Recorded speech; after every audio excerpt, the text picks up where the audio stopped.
What up? What's up? That's right, y'all. It is Talk Shit Tuesday tonight. Appreciate everybody for showing up. Appreciate everybody for showing up. Shark Tank, don't forget to hit that like button.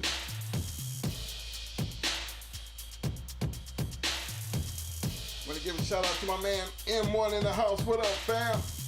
Big shout out to Heart and Finish Kennels. Congratulations on the win, fam. You looking good, baby. Big shout out to my man, the one and only Mr. Dickie Foster in the house. What up, fam? Yo, my man, the Mad Doctor. I see you, fam. The one and only Double M Desbo in the house. What up, fam?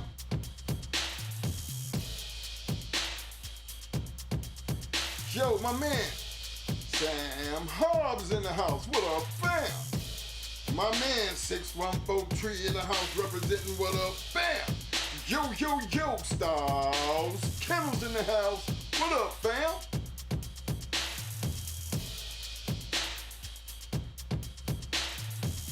My man, Mr. William Torres in the house. What up, fam?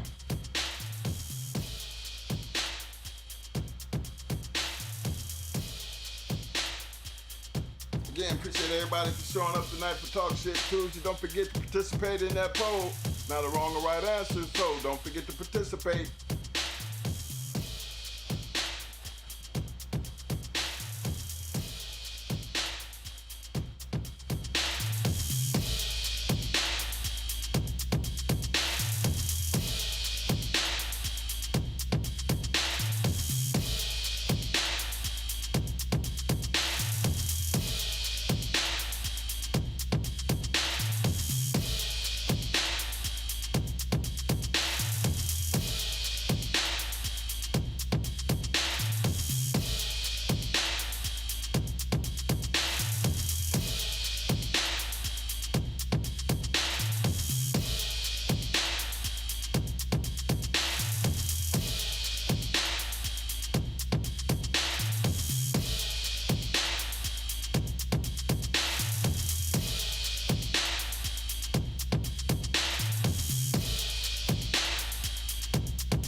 What up? What up? That's right. It's Talk Shit Tuesday. Again, I want to thank everybody out there for showing up for this Talk Shit Tuesday. Big shout out to the Shark Tank. Big shout out to all my people on the back street. Just want you to know I see y'all. Don't forget to participate in that poll. Again, it's not a right or wrong answer, so don't forget to participate in the poll. And please, don't forget to hit that like button. Don't take you but a second to jump out there, hit that like button, come right back in. I want to give a big old shout out to my man, Oatman. I see you, fam. Big shout out to my man, Elevated Kennels in the house. What up, fam?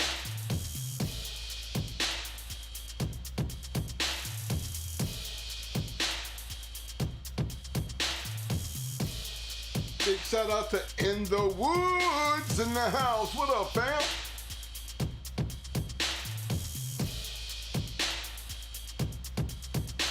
Yo, man.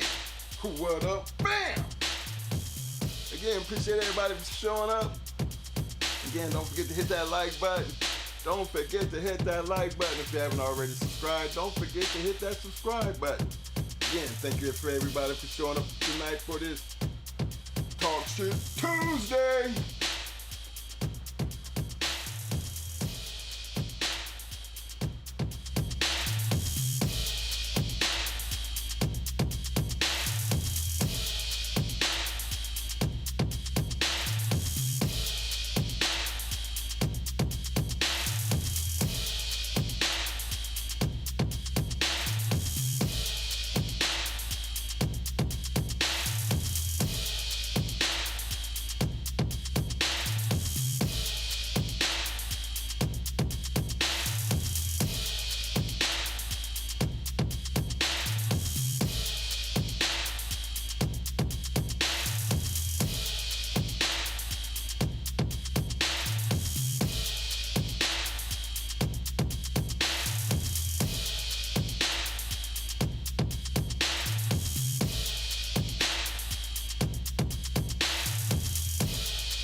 right.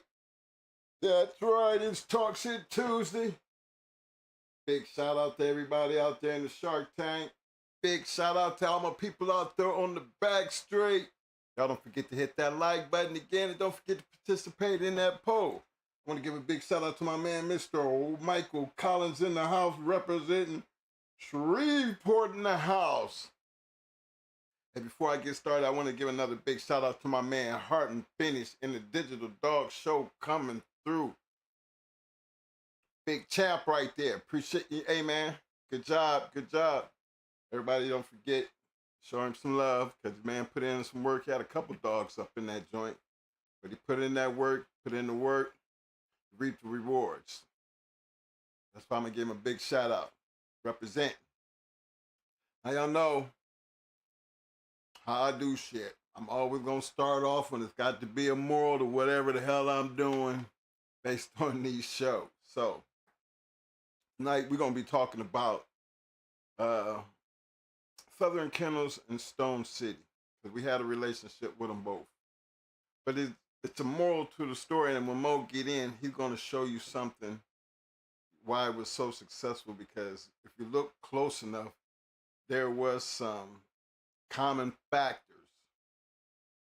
You notice common factors that if you go back far enough, you'll see why it worked the way it did. But I'm going to let him get into that. My thing is conglomeration. That's when, you get a group of people and we coordinate things and we piece it together to come in, for a cause. And we create for that cause. This dog game was actually built off conglomeration. It's the business side of how we do things. Even though, you go back and you look at the Earl Tudor and Maurice Carver relationship. Terrible relationship. But prior to things falling apart, they had a good relationship. So you're taking the people that Maurice Carver knew, the people that Earl Tudor knew, and they know each other. Then you got Mr. Leitner, and then Mr. Kobe. Now you got that circle right there. So everybody kind of know what everybody doing. So you got to utilize the friendships to get where you're going, to get what you need to get. And out of that became some great dogs. But the thing about conglomeration and LLC and corporations, LLCs are a group of people that have a partnership, limited liability corporation. So everybody has an equal share, and you don't have one person who makes decisions. They all have to agree to get something together. Corporation is just what it is. You have the CEO, president, somebody, the chairman of the board, who's basically running shit, but the board, based on the amount of stocks and who owns what shares, they control what that corporation actually does. Man, people who hold control of stocks control the corporation. But when you conglomeration is more like, we're going to have this big party. I'm going to be different people in, and they're going to help me put this party or festival together based off of each one, what they have to bring to the table. And for that, it's going to bring a success to the festival. Because they all got a different part into it. But see, I'm the one that's running the show, but it's not like they're working for me. They're working with me because they're bringing in the right people to get the certain jobs done. And me, I'm just giving you the business side of how that part works. Now I'm going to tie that in with the dogs. Because if you notice, from our very first moment, when we talk about how we got into dogs, That very first moment started with one person, the sheriff. His relationship with everybody else that he turned us on to, remember that. It started with one man that turned us on to all these other great men. Because us being around that one man, we got a chance to hang around those other men. Conglomeration, that's what it does. It brings you into like a circle, and people have the ability to judge you. That's where I don't want to work with him, or because he's like this. Everybody has an excuse when you're trying to conglomerate to get something done. That's why it's always good to keep who you are, to a certain. Just when you're doing business, you just got to act a certain way. So I always look at that, because when it comes to looking at things as an opportunity, you want to be representing yourself, so that gives people the ability to open up a little more to let you into their little conglomerate. So from Cheryl Powell to James Edwards to Atlas Brewer to Kimsey Woods to Patty Lopez, all the way down to Mr. Robinson, Mr. Triplett, Mr. Stevenson. You start thinking about how that one man led to all those other men in our first set of dogs. That is what the game consisted of. And you got to remember, back then, I wouldn't say it was as big as it got in the 90s, because you start having, the 90s was late 80s, 90s, it was overwhelming, and the market got flooded with dogs, because back in the day, they were selling studs $300 and $400. So imagine the time period when the price went up. That makes people start chasing the money, and that changed the way people started doing business. Because there was a time in North Carolina, and this was why we was down there. It was like they had an agreement not to sell us dogs. I think Tom Garner was a part of that too. It was a certain agreement, and it wasn't. It was not like it was something like a code of conduct. It was something that they had, as a conglomerate, could still do what they were all doing as individuals, but kept it. It was supposed to be kept to themselves. But money changes things. But he over there selling them for $5 and doing stuff for $500 and $1,500. Well, I'm gonna do the same thing. So now you got dogs that wasn't supposed to be getting out. It's getting out, and that's how the market basically got flooded back then. It basically did. If you follow the history of these dogs, there was a point in time where things changed to where we, got so bad that that's why we're in the predicament that we're in now. I blame that on the New Jack era, because money was flowing free about that time, and everybody was trying to get their hands on the money, especially when it came down to these dogs. But that's just a way of showing you how relationships do matter when you're doing business. When you're doing business in the blind, it's easily be took. When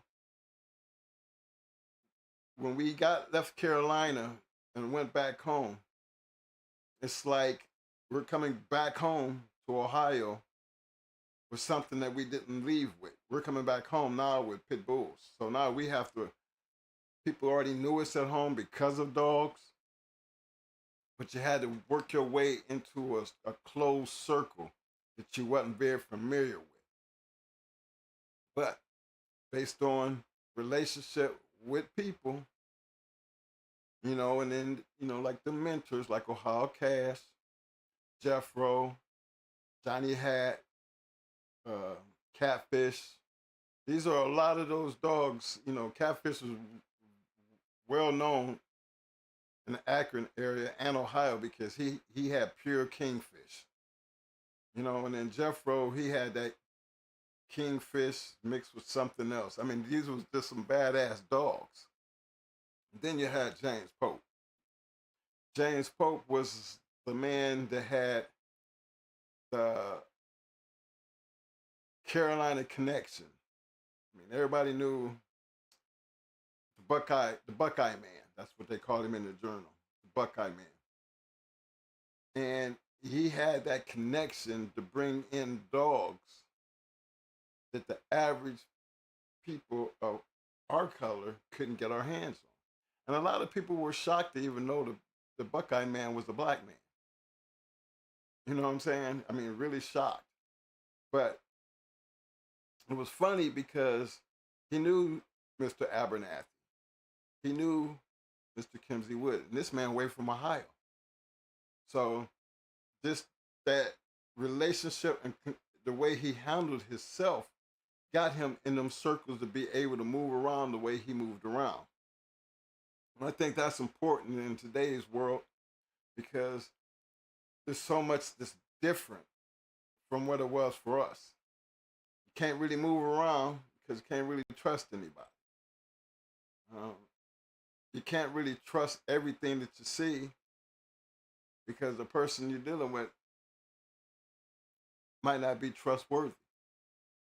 So it's trying to find that center point to be able to build something. Remember, I'm always talking about building something because that's most successful people that have things.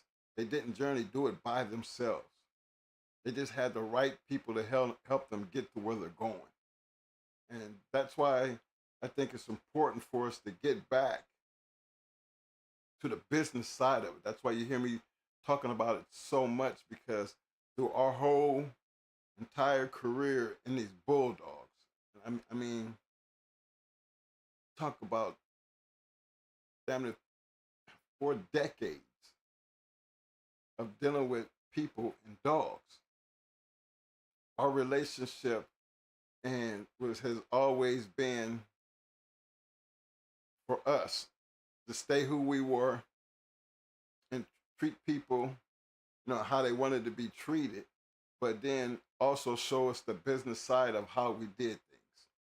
Because most people, they feel like you know what you're doing and you're taking care of your business, they don't have no problem doing business with you. Some of them will knock the door down, just try to get in your circle because the way you handle the people around you and the way you take care of your business. So I always thought that was important and needed to get it out there because sometimes we can get so caught up in all the hoopla that you forget about what actually made this game what it was. Moving forward, considering y'all don't have the same material or the same circumstances that we were able to operate. Like back in our day, we didn't have this right here. You know, I remember when we got our first computer in our house, the damn regular desktop computer that you stuck a disc in cost my mother $4,000. Might have been more than that. But she just needed for us to have a computer in the house because she always said, this is going to be the next thing and you need to learn it. You know, when we was doing the,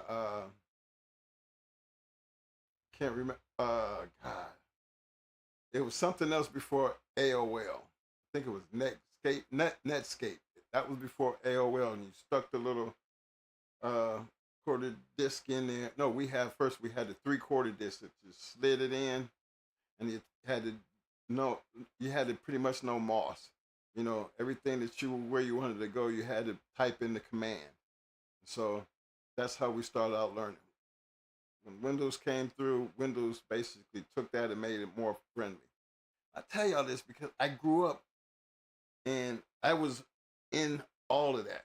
When I was in the service, I went to college for uh, computer coding. But at the time that we was doing computer coding, we was coding them to a data card,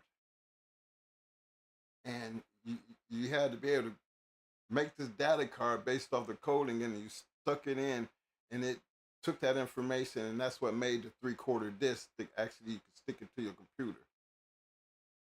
I can't even remember what that. I did 4 years of that, but it was gone just as fast as I graduated. I would say 2 years later, Windows came in.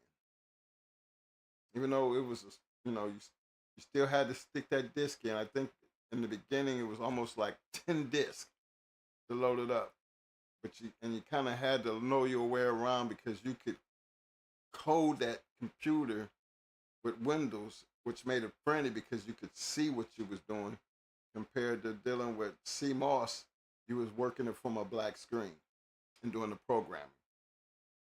So you taking that, and I look back on the dog thing when we just had like the simple things like the journal and the books and all of that history. You was either going to be buying a book, you was either dealing with a part of a journal, or you were in with a mentor. And if you had the right mentor, he had you in a very, very big circle, which gave you the opportunity based on where you were to see some very great men. It might not have been great then, but as time went on, you realized those were some great men. And you had the opportunity to see some great dogs. For some of us older ones, we can look back on that time and be like, damn, I knew him and he taught me and all this other stuff, but we didn't look at him as legendary. Time took care of that. That legendary status happens long after they're dead and gone or long after their career has ended. But when you look back on them, like the Ozzie Stevens, and Frank Bunce, Sam Lambert, I mean, golly, man, I think back on them days when it was like they were just normal guys. And then you look at it now, and you just look at why we can talk about those guys because of the great things that they had did, and it had such an impact on our history and these dogs. So I always go back and talk about the history part because again, it's everything that happened in life as far as progression had to have start somewhere. And without that start, you would have never had a way of watching things progress the way they did. I mean, I remember cell phone. We used to have the beeper. And then for the ones who was fortunate enough to have a cell phone, a big block that you used to, you had a little big strap on. You look like you was, bigger, almost as big as a military Prick 47. The Prick 47 is the radio that, we had to our back, and it had this big long antenna come out of it. But I could get on that Prick 47 and I could always be in command, and we communicated that way. But then we had the Mark, I think it was the Mark 37, if I remember, it's been a while, but it was a big radio, big radio to set on the back of the Jeep, and it had this big whip antenna. Like when we used to have the CBs in our cars and shit, we had that big long antenna. We used to have that kind of big long antenna. But that big Mark radio to set on the back of that Jeep, that bad boy could talk from North Carolina, and I could talk to people way over in Okinawa, Irakuni, Japan, in Germany. All I had to do was just program the settings, and man, I could talk anywhere in the world and be right out there, doing what we called our little mini war. We did it in Spain. I did it in Korea. War games. So that's just basically the things that I watched, even being in the military, how even that part changed.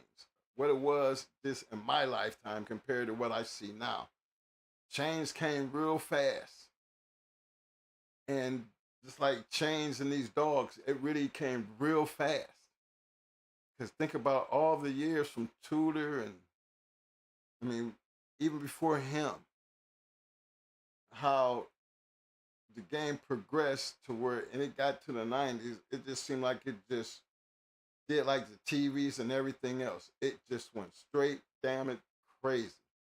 Relationships during that time period, it was okay. You know, and the reason I say that because we were still able to do things and get together and have these big shows, get together and have these big cookouts, these big picnics, these big gatherings, and everybody still was conglomerating to make sure that whoever put it together was responsible for everybody. That's why it was so important that everybody had to know somebody. Everybody had to vouch for somebody just to be around. That's why you always had the picnic. You couldn't just drive up and just show up and don't nobody know you, or show up with a dog. It was just totally different. Regardless, and that's regardless of how big the situation was, they still had that kind of unity to where, you know, things happen. Now, of course, if like I said, I talk about a lot of the old schoolers, and all of us been rated at some point.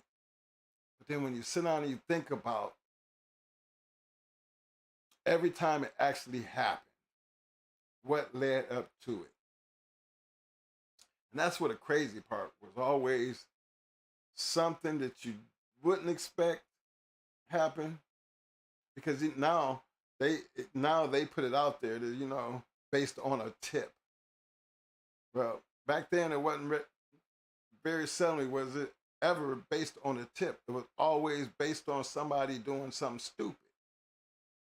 You know, and that's for real. I've always based on somebody doing something stupid and bringing the heat, like,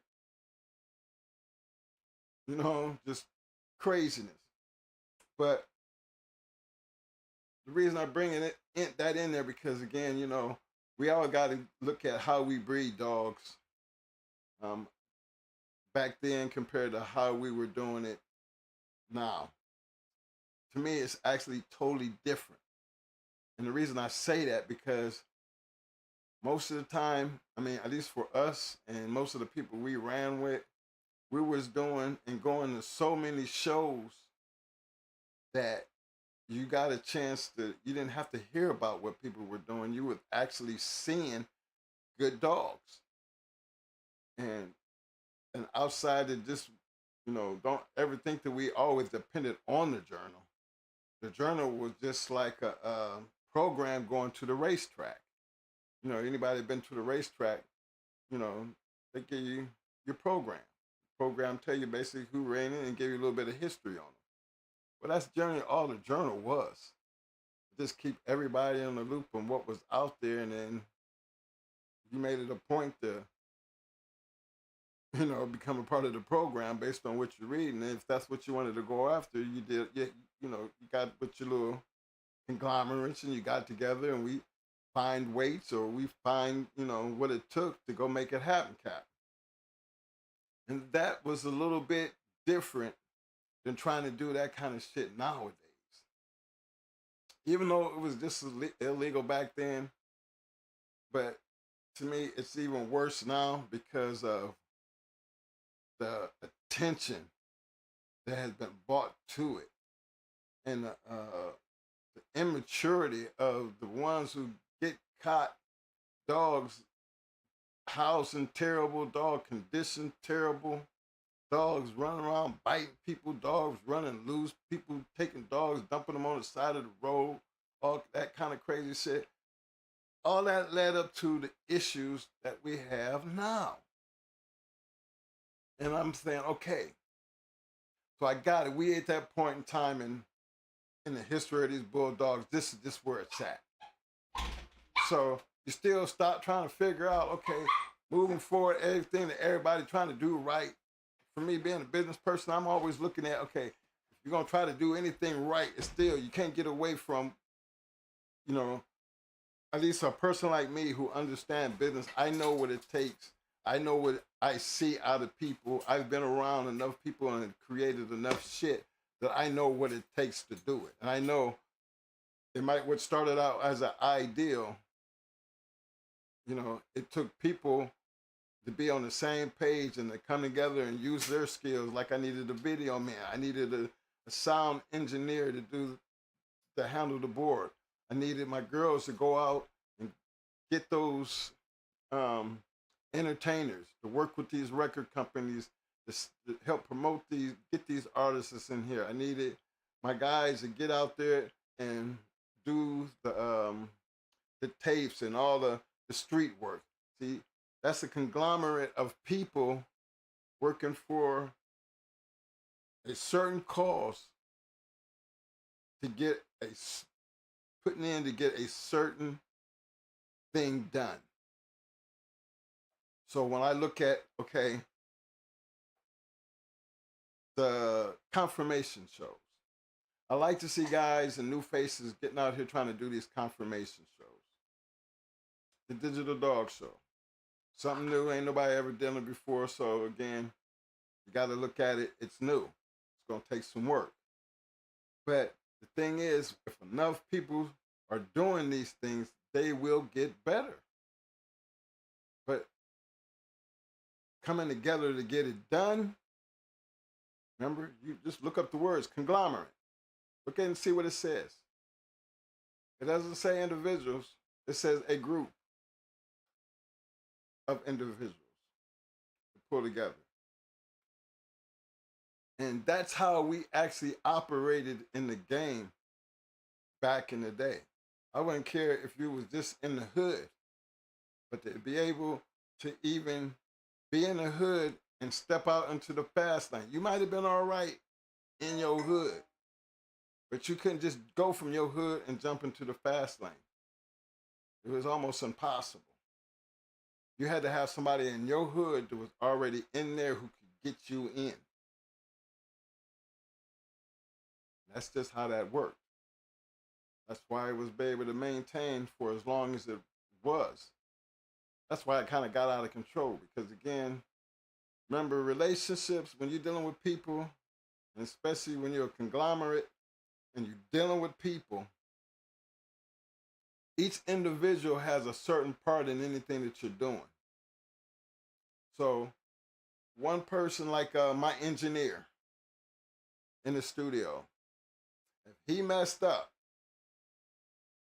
and wound up taking a bunch of the masters, that hurt a lot of people's careers that were already signed to different people because this person here got upset and he took their masters. So that means that hurt that artist because that meant that artist had to start all over, had to get an engineer, and then we had to do that all over. You see, those little instances, how bad they hurt situations. And anytime you're building something and you're trying to make it work, you got to always make room for those instances. That's why you put so much emphasis on the people that you're working with and how you're working with them and what do they have that you got to really have something going for you to be in my conglomerate. You really got to have something for you because we are not, we're good people, but we don't do business with everybody. We are very strict about who we do business with. And then, being that we didn't sell puppies, we weren't never selling dogs, think about all the people who actually got going hard dogs. Them had to be some really good people to have those dogs. They wasn't just anybody who had them. They was some real good people, conglomerates, that we knew was going to do the right thing and continue with those dogs. And they did. So I just put this out here because Mo fixing to get into a situation and he's going to talk about two great kennels who really couldn't stand each other. And we knew them both well. And to the point that we were conglomerates with this one over here and we were conglomerates with what was going on over here, but never conglomerates between the both of them till the issue we found ourselves in the middle of it. to where in order to stay cool with this one and to stay cool with that one, you know, that you got two people telling you what you can and cannot do, or you're going to just ruin the relationship. Imagine that. That's what that situation was like. Who over here, who over here, doing a lot of things together, but you find yourself in the middle because you got both they dogs on your yard and this what you say you're going to do. And they have a fit. You're going to fuck up our friendship. You're going to fuck up what we got going. Why do we need them? Well, why do you need them? That situation, to live it, is funny. But to see how they got by it and what it created is the part that I always respected. Because 30 years later, I'm still picking up pedigrees and I can still look in the pedigrees and I can still see they work. And guess what? They work was doing the same thing it was doing back there when the right people got it. That's what I'm in here to talk about today, because there's no such thing as, oh, what cannot happen or what you can't do. There's a whole lot you can do, but if you keep it business and get around the bullshit, everything will work out just fine. So that's how I'm gonna open up the show today, just to give y'all a little insight of how we got to this point right here, because I think that our situation with them was one for the record books. Because I was around, you know, how we got a chance to hook up with them, and how we wound up hooking up with them, and how after the years going by, that when we did what we did, that the problem that it brought, you know, and the conglomeration, how it was threatened, you know, with this one over here, when this one over here, when it all came down, all three of us actually all came together. And one hell of a mark. I'm going to tell you, them right there, they pretty much put us on the map. Even though it took us to actually get them together based on what we did. And then I can imagine the conversation when Stone City took this cold bitch to Mayday. I can imagine what that conversation was like. You know what I'm saying?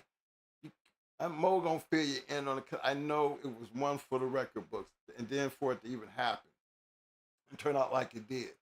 But to have to live it, you can see, you know, now to live it, it was a whole lot different to see the results when you could look back on it and know how it all turned out.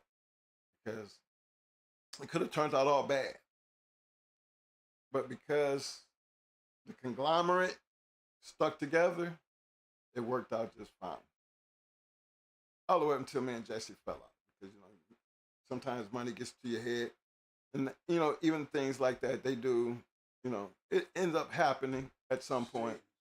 You know, when you get into doing shady shit, fucking up the conglomerate by doing some shady shit. Remember that one bad apple can fuck up a lot of things? That's just that one bad apple, you know, that fucked up a lot of shit. But that's why I bring it out to you. Remember, we tell y'all the good, the bad, the real, for what it is, from our point of view, from where we were at in it, the roles that we played. So y'all can get a good insight and understanding. This is not a secondhand story. This is a real life story. And somewhere, somehow, you're going to find yourself in these predicaments, dealing with these type of people, dealing with these type of dogs, doing it in a certain type of way. We all have lived it. Not too much that we've done that and lived through that other people haven't done, or you're going to end up learning along the way that you're going to find yourself in those predicaments.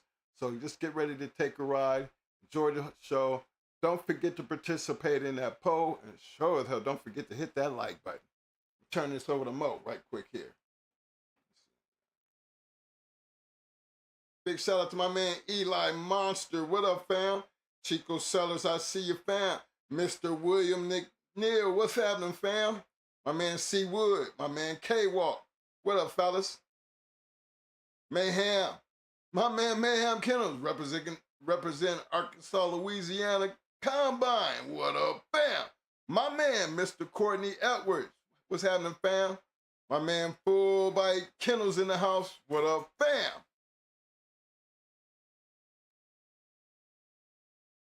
Big shout out to Melee, New Suspect Kennels.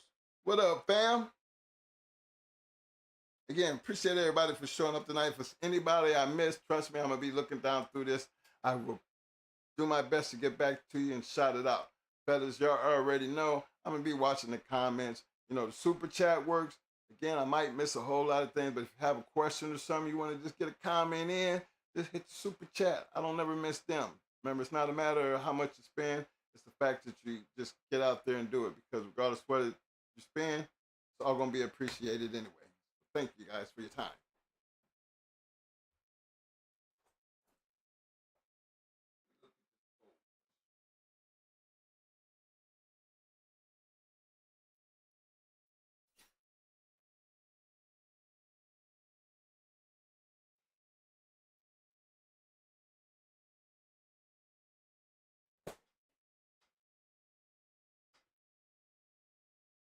What up, y'all? Thank y'all for coming out on this Talk Shit Tuesday.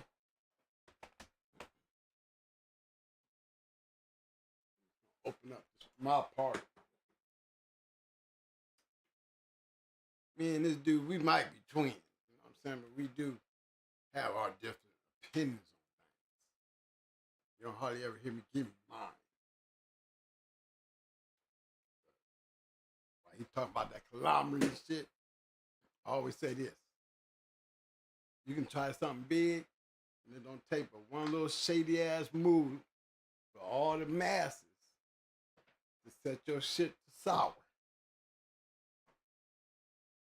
You know? Nobody wants to deal with sour shit. You're gonna have a good thing going on. And the first sign of some sour shit, it goes straight to flop.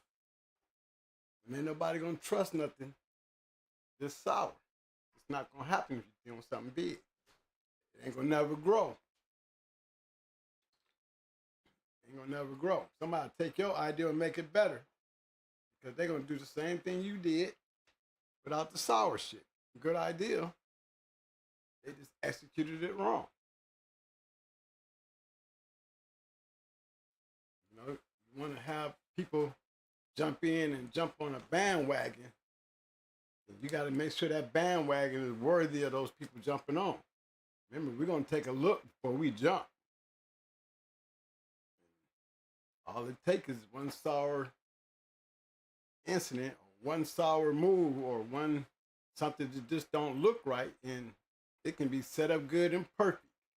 Don't make it perfect, because you're not going to get the outcome that you're looking to get. So be aware of that. Y'all know how that works. You know how that works.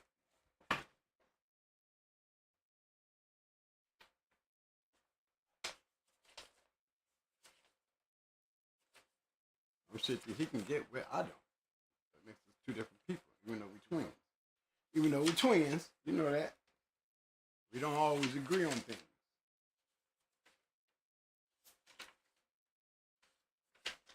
But that's the most important part to me when it came to anything that I did out there with the people that I was messing with.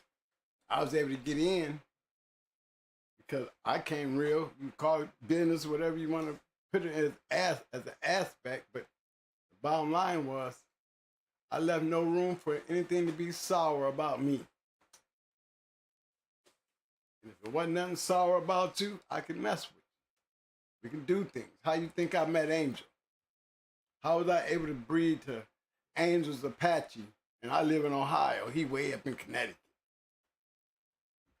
Why would he even invite me to his crib to do the things that I was able to do, not really knowing him yet?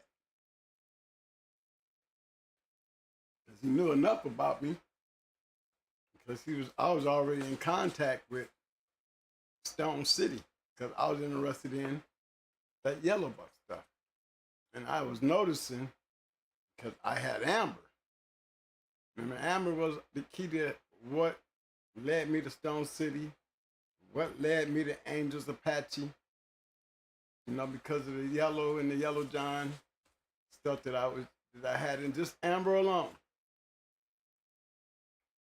So I was able to get in with those guys and communicate with them and set up things that I choose to do, that I wanted to do, and using the same attitude that got me in to that circle in Detroit, got me into the circle in Ohio, got me into the circle in North Carolina. And this is before I even got up and started really running. I got in with the right people because they was doing the right thing. I thought it was the right thing because I wanted to be a dog fighter, and I wanted to be a good dog fighter like those. I wanted to have good dogs like they had. And that was always my goal. I'm the one raking up shit. I'm the one feeding the dogs. I'm the one taking them out. I'm the one conditioning them. I'm the one between me and my kennel partner making the moves for all the breedings and the discussions that we were having. So that was my role. My role was the important role. Everything else that was going on the outside of that pinpointed on the success that I had. And how did I make up that success? By using the very same people he talked about. James Pope, you know what I'm saying? Ohio Cash, many of them. Jethro, Mama. They was just guys that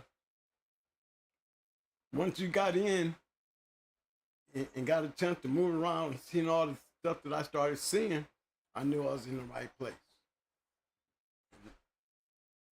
Never tried to be nothing more than who I was. One thing I always been was fair. Who wants to go to a place that, they match dogs, but the only reason we don't want to go there is because the time that we did go there was some shady shit that went down. My man Courtney Edwards said, what part of Connecticut was Angel in? Bridgeport. Up there by Bridgeport, Connecticut. Yeah. But, all it took was one little incident where the shit got low. Okay? Now, with all those great matches going on, why you think that little spot became isolated? Because people don't want to go somewhere they're not going to be treated fair. The only ones who go and show up there is the people who's already dealing with it, and maybe they treat their people a little different, but it's the time that we went, shit didn't look right, and we didn't want to take no chances on going back. And this is during the heat of the moment. So, in saying that, regardless whether you starting off new or been doing it a while, the most important thing you do not want, if you're trying to get relevant in what you're trying to do to make it a success, you got to be fair. You can try to be fair, but that doesn't mean you're fair. Trying is just what it is. It's a try. You want to try not to make that mistake and not be fair, because it'll come back and bite you. And it'll take a long time before anybody, it's hard to wipe off. It's really hard to wipe off. That's just like guys out here buying dogs and they get cheated, or they give a dog to a transporter and the dog never make it where it's going. That guy should be out of business. Anybody that use that guy would be a damn fool. But we only heard the situation once, but how many times do we need to hear it? Don't tape but one time, his business is gonna go to shit. If he was making good money, he ain't making no money now because nobody's gonna trust him. Nobody's gonna believe him. Courtney Edwards said, was it on Jewish Avenue by the bus station? I have no idea about the bus station. I know we weren't far from the strip club, wherever that club was. I know it was close to downtown because there was a little strip club around in that area. That we weren't too far from Angel's house. That we pulled a couple corners and went through, and he just, you know, the man was married, but the man did not like he was married when we was there. We was up in there kicking it. You know, he laid it out, the women and all. You know what I'm saying? The daddy was a wrestler or something. You know, Angel was a quiet guy, but I'm telling you, that dude, you think conditioning was just in the dogs. Him and his dad was in great condition. Yeah, we went to the gym every day I was there. The dude was a beast. And he could throw. Quiet as hell, but I bet you he could whoop your ass. Angel wasn't nothing to play with. I think he knew that shit too. He was a good dude, and I had so much fun. On top of meeting Mayday, whoever thought that I would have, you know, Mayday would have became the dog he became, and all I was doing was going up there to breed to Apache. That's all. And in that connection right there, knowing I knew Stone City before I knew Angel. But I was able to get to Angel through Stone City. You know? But Angel was with Victor. Didn't know Victor yet. I knew Angel before I knew Victor. Because I didn't even know who Mayday was until I got to Angel's house. And I saw him. So that good relationship, that even though we didn't have those puppies, you know, I still had a good relationship where, you know. Courtney Edwards said, Stop Club, around the corner, up the street on the right. Yeah. Courtney must have been up there. Hey, he must have been up there, yeah. Yeah, Angel was a good dude. He was a good dude. I had experience in it with Angel, and I had experience in Puerto Rico. I mean, I got to give it to the fellas, you know. For me to be a black dude and for the first time being around a bunch of Puerto Ricans and not understanding much of what they saying, I don't think you got to understand what they're saying. Just watch what they're doing. You know what I'm saying? Had a ball. I ain't understand nothing they was saying, just following the fingers. I don't know what you're saying, but I'm going to follow what you're doing. You know what I'm saying? And they'll bring it to you. Every time, I'm telling you, in both places, you know, they put it right there in my lap. Right there in my lap. That just show you what they had going on. You know what I'm saying? You can walk up into a strip club and I guess all the little fine little chicks up in there like that Angel. You know, he's smooth talking, nice looking guy. You know, straight hound though. Straight hound. And you could tell he'd been there several times because he was very well known. You know, anytime you that known that you can put out the women and he just point his fingers and ain't no change, none of that being inspired. They act like they love you. Make sure they show my peoples a good time. By any means necessary, these people was with me. And that's what they did. I mean, in Puerto Rico and with Angel, both incidents, you know, they kicked out some fine-ass women. Fine-ass women. We had a lot of fun. But that's that conglomerate. I call it conglomerate, I call it collaboration. Because, you know, we had to, you know, collaborate to become conglomerates. You know what I'm saying? In that process, I got the opportunity, but let me tell y'all something. Before this was ever anything to be happening, when I saw Mayday, I was always hooked on Jesse and Stone City because I liked what they had. They had Nico at the time. They had Yellow Buck at the time. They had Miss Piggy at the time. These was matchdogs. You know, and they're all coming down off of this awesome baby dog, but she clearly admit, you know, that she's a cold bitch. Clearly, but they had no shame of that. And I always thought, I mean, he took this cold bitch and bred to buck. Now, keep in mind, he bred his cold bitch the grand champion buck. At the time, you know, Buck was pretty famous. And he came up with Yellow Buck and Miss Piggy. These were match dogs.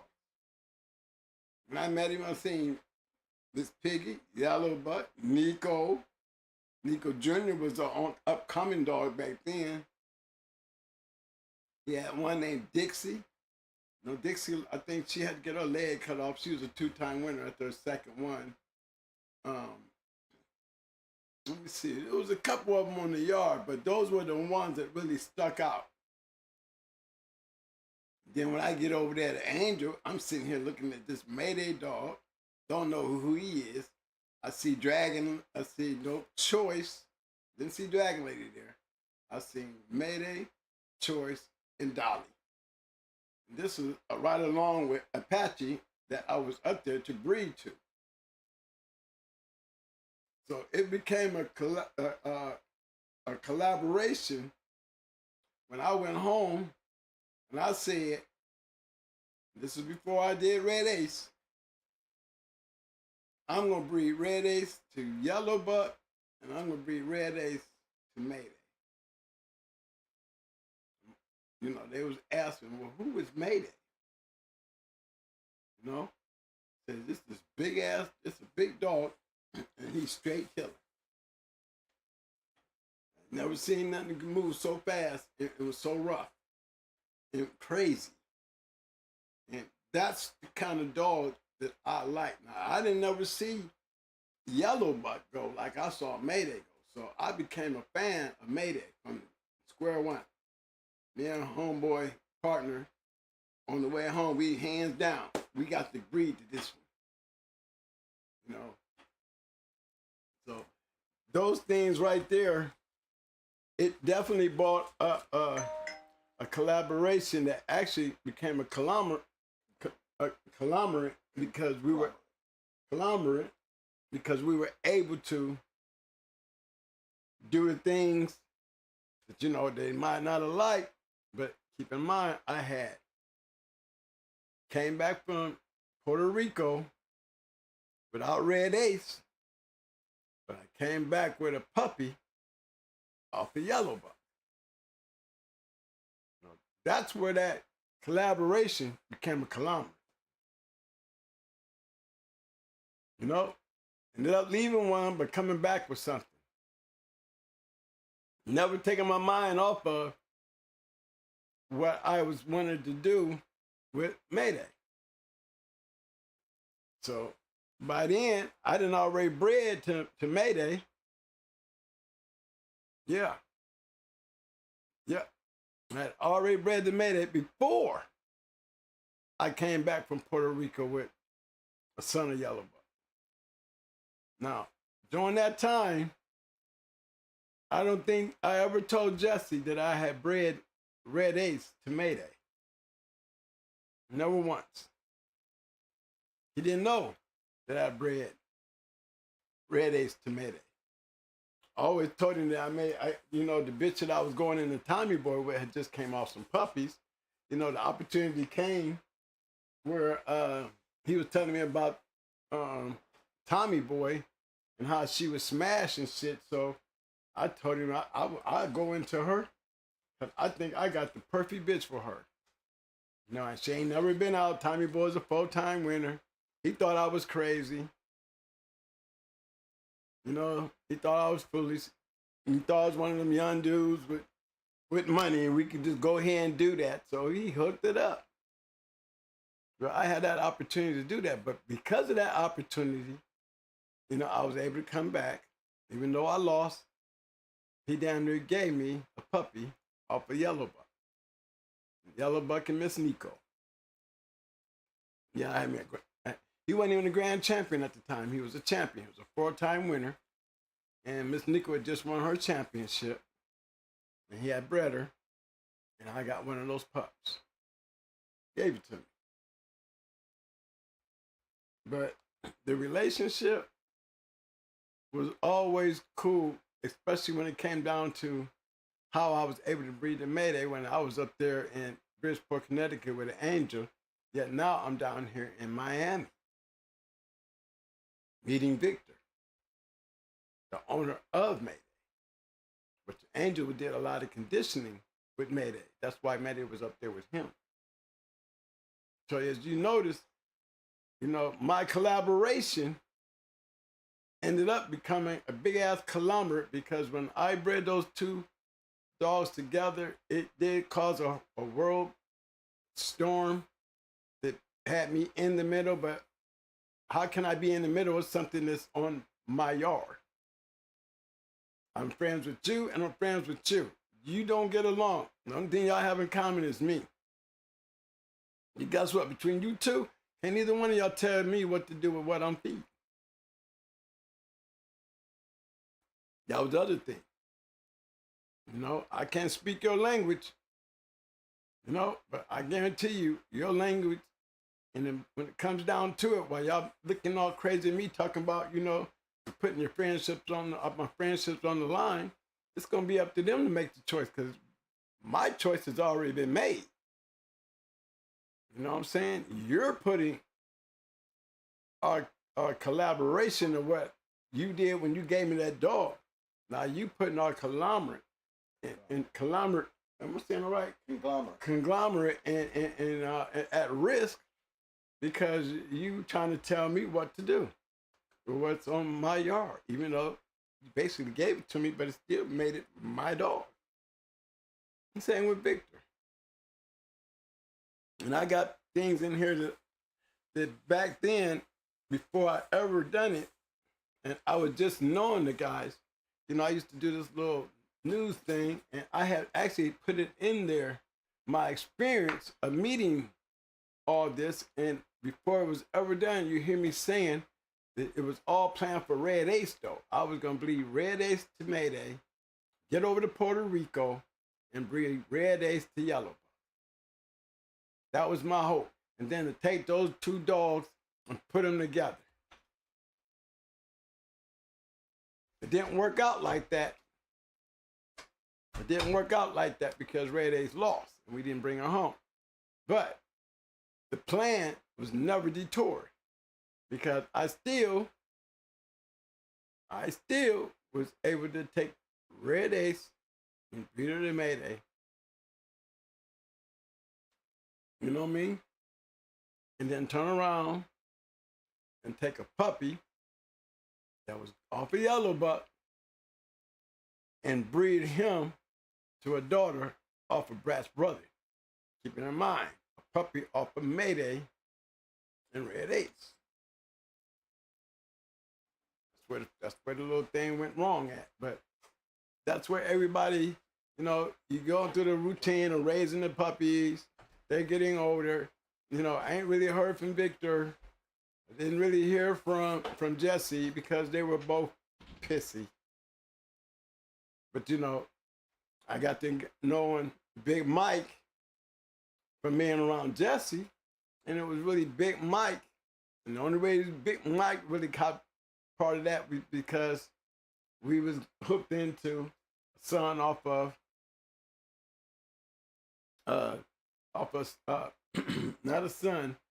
We went into we had a dog off of BLB's Grand Champion Satan, and when it made to his first breedings was to that Satan bitch. But that came out of that Satan bitch with a dog named George. And they wanted to go, we matched into, I think it was the Latin boys. Big Mike was the referee. A boy in St. Pete had the dog, and they were able to, they came to us, and it was in that little instance right there that they had got a chance. Jesse came with Big Mike and the Latin boys, and they all had a chance to see that litter off a little buck, yellow buck, Miss Nico, bred to Rat Littermate Brothers. You know what I'm saying? That litter. The litter was basically not Brat, but Little Mayday. It was Little Mayday's daughter that I bred. And they showed their ass. I mean, they showed their ass so much that they never did stop talking about it. Because what they saw those little puppies do, like I always tell y'all, it was definitely amazing what those little puppies was doing. I mean, they was like grown dogs. I mean, we put up the box and everything. Did it right there in the yard. You give a damn. I was in a stockade fence, and it was already all stocked in. You couldn't see through shit. I was living in a little fortress, so I was able to exploit those puppies in front of some guys that really didn't know how special those puppies was. Once they saw how special they was to me, then they jumped on there, and everybody seemed to come together. But it was still, if there was anything shaky in there, just imagine, y'all. If I would have there was already, I'm already stuck on doing what I'm gonna do anyway. So I'm doing what I want to do anyway. But the one thing about it was there was no, I never took his side. I never took Victor's side. The only side I had was my side. And they had to get with my side because they were my dogs. If you want to put our friendship on the line because of what I did, then so be it. But they didn't. It just so happened they came to go into it. One of our shits, one of ours was off of May to, bred to a Satan bitch. And matter of fact, popped their ass and won Best in Show. Yeah. Yep. Big Mike was the referee. But what it showed was we was there. That gave them a chance to see what we was playing with and the type of dogs we had. And also gave them a chance to see that, we held no grudges. We opened our door and we gave them a nice time. Just like they gave me a nice time when I was out there with them. We enjoyed ourselves. And they talked about it. And they talked about it enough that if it don't be for that right there, it wouldn't be no Evolution Kennels and Blondie and Mayday coming together to create the Macho Buck stuff at all.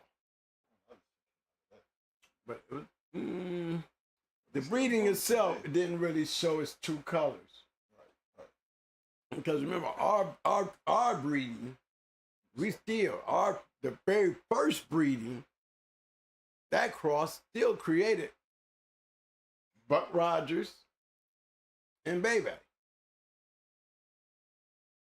Baby was an all-winner. And that was the first one. Now, that didn't ever happen when they took Blondie to Mayday. It was things that was going on after that. That was the key. And it played a big part. It did, and it just showed, we just saw, what I was looking at. I'm looking on the James Pope sense of looking at it, I'm watching my homeboy when we go to breed the Angels Apaches. We go look at Angels Apache and then go pull up Going Hard as Amber and look. You'll definitely see why we was up there breeding the Angels Apache.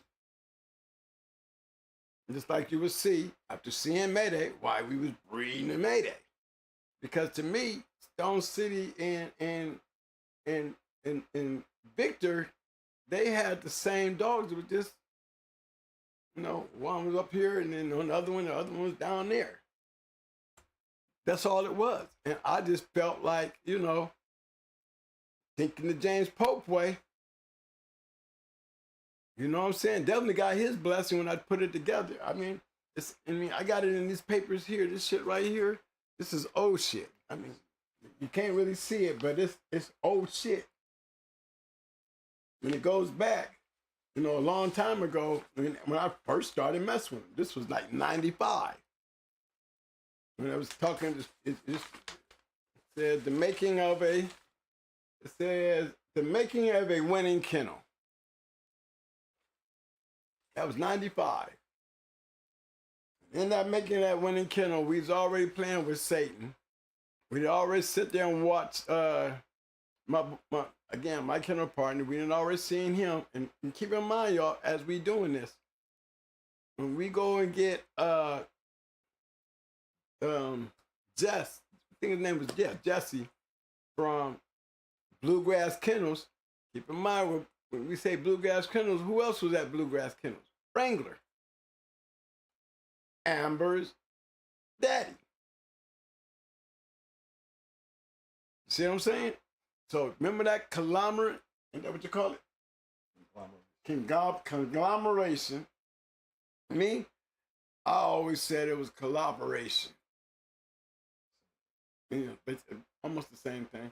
Where I'm just going to these guys because they never did nothing wrong. They had great dogs.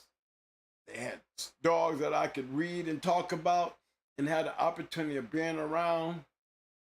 Then I got a kennel partner who was running around like a mad scientist, making the connections where we had the opportunity to go to these guys and never, ever left a sour note in nobody's mouth coming from me, or did they ever leave a sour taste in my mouth for me not to mess with them.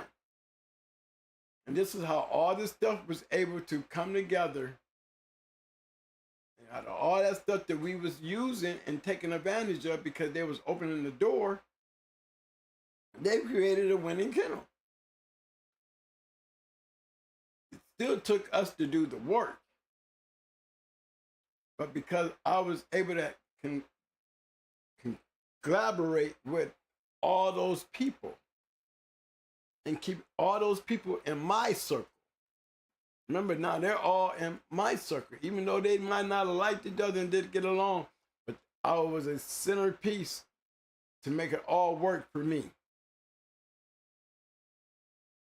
You know what I mean? And that's the key. But you got to be real, and you got to be true, and you got to be honest. And you definitely got to be respectful. And you know, and you got to have a plan. You know, because the way I seen it, the only reason I liked them because they was winning. The only reason I liked the victory made in them because they was winning. And that means we all had one thing in common. They wanted to win, they liked to win, and I wanted to win. And I used what they had and what they made available to me to take and was able to elevate up to their level because I'm dealing with their type of dog, so I'm going to elevate. And then I got them right there. They really ain't got to teach me much because I ain't trying to be nowhere like them. Like, these days, these guys wants to be so relevant that they you know, they're not around enough real dog man to know what it means to shut your mouth and listen. You know, that's when you know. See, because that was a practice that I used very well. Because who am I to these guys? I'm looking at them like that. I'm not worried about how they looking at me. I'm looking at them like, who am I to them? And I'm sitting here looking at Bozak, Redman, Milo, Mystic, Chance, 9 Millie. I'm on Mike's yard now, over there with Bull Scar, Sean and them. Sitting there looking at his dogs, looking at Sparky, Wacko, Emmett, Retard.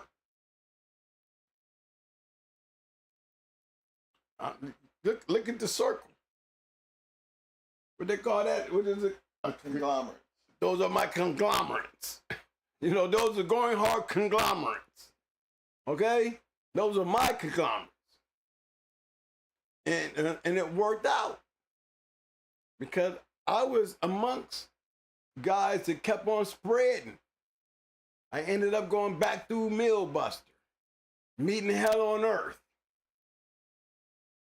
You know what I'm saying? I'm already down in Florida. I didn't conglomerated my ass all the way down here in the deep south. Now we got 3 great Mayday dogs running around. Brat, Luke Kane, and Twisted. Bump into them, Ulysses and them, and when No Name and them had him and May before Tom got her, we were down there with Barracuda and his brother, Bam Bam. I think it was Bam Bam, or I think his name was Bam Bam, but Barracuda had a brother was down there kicking ass just like Barracuda. But keep in mind, y'all, this is still all about winning fights. It didn't have nothing to do with no breeding. Nothing. This was just all on the strength of winning matches. You know, that was the key. And all that, I'm not walking in like I'm Earl Tudor. I ain't running around there like I'm Maurice Carver. I ain't doing none of that. Because again, first signs of being envious of somebody, that's like an evil word. It's like a plague. You can be so close to somebody and they be envy to you and you don't know it. You can always feel them breathing down your neck though. Because they be the ones that eventually start stepping up, opening their mouth when you talk. You know what I'm saying? You know what I'm saying? They'll be the ones to interrupt you. See, I never did that to none of the guys. I mean, never, ever. Never did it to, from Detroit all the way across the damn country. I was just running around, hooking up. It's glad to bring me in and seeing some of the greatest dogs of all time. Some of the greatest kennels of all time. So I can honestly tell you, from going all the way over to Jersey, seeing the Gator Boys and Big Apple, and this Tom, when he got his hands on them and got a chance to go up there and hang out there with him and Mike Stewart, it was like,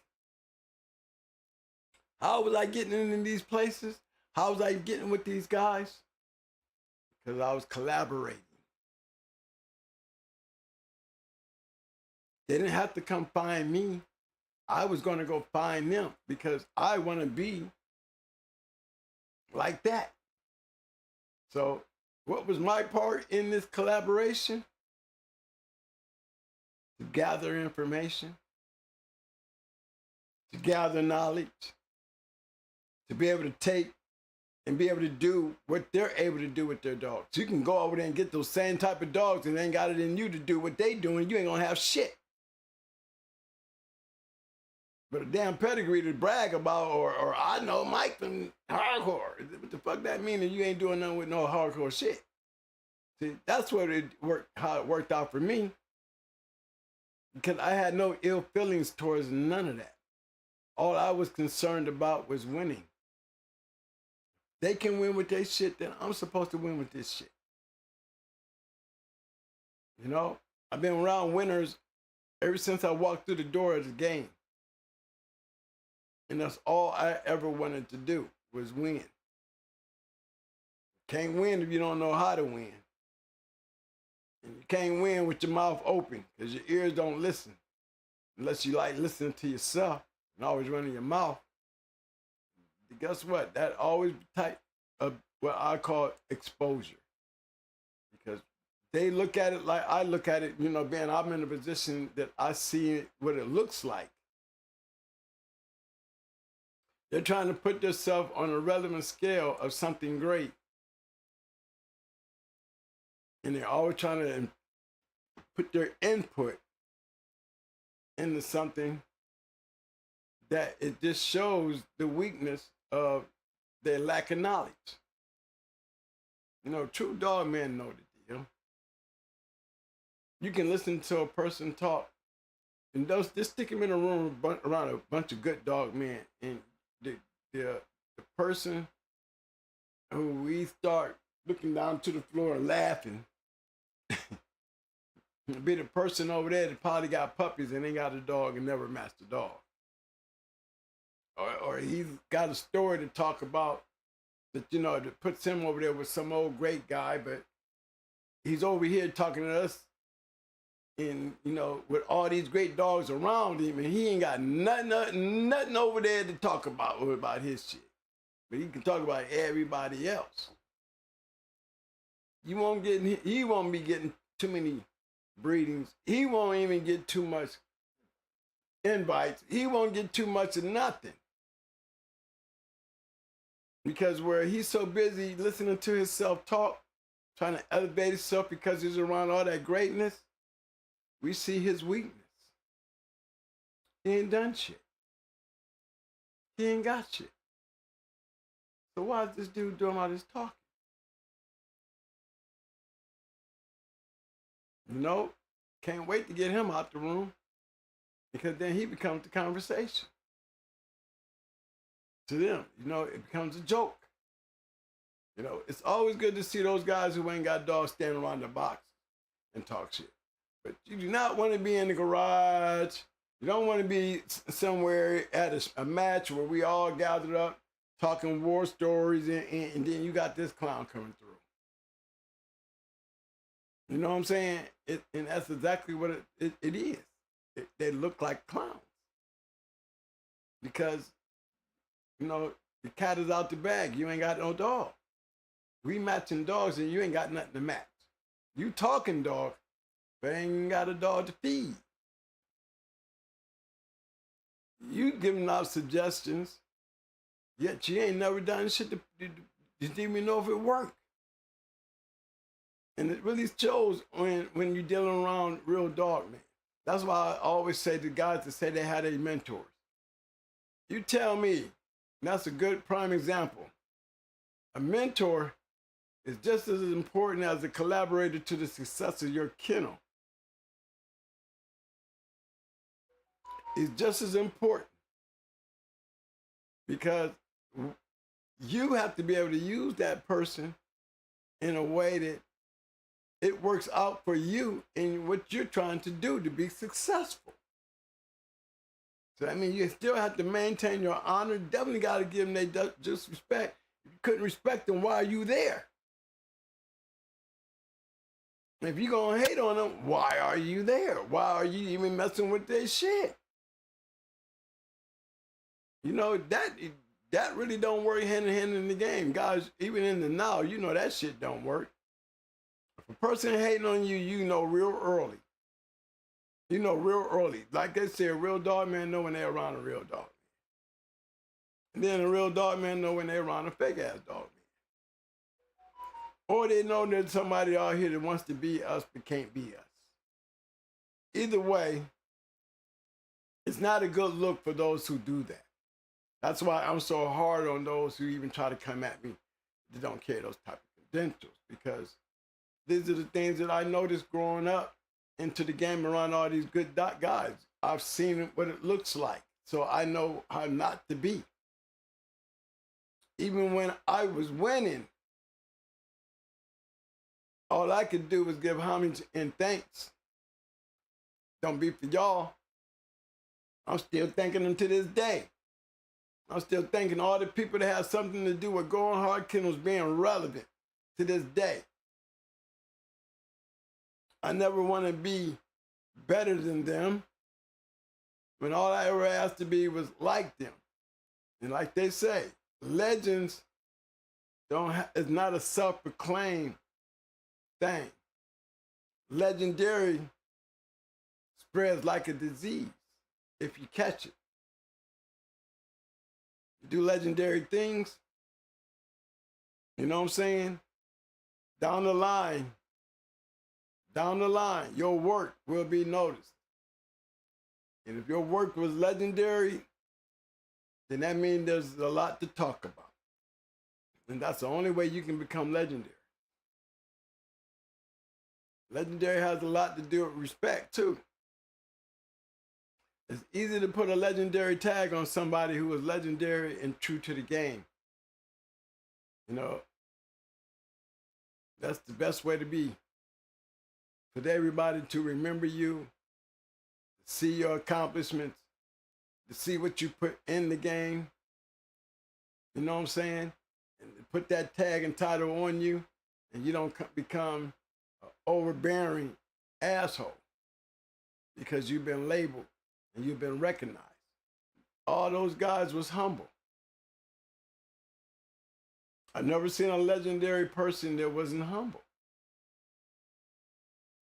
I mean, boom, legendary, a humble guy. You know, a lot of guys will sit there and tell you, you know, like Mao, you know, they are legendary. And they take that as a way of the ultimate respect from a fellow dogman. Remember, now I'm a fellow dogman. See what I'm saying? It's the difference. And so to hear somebody like that, you know, and to hear the people who looks up to these guys, and not just as mentors, but for the work that they put in. And what work am I talking about? The collaboration, the conglomerate of the circle that we're in.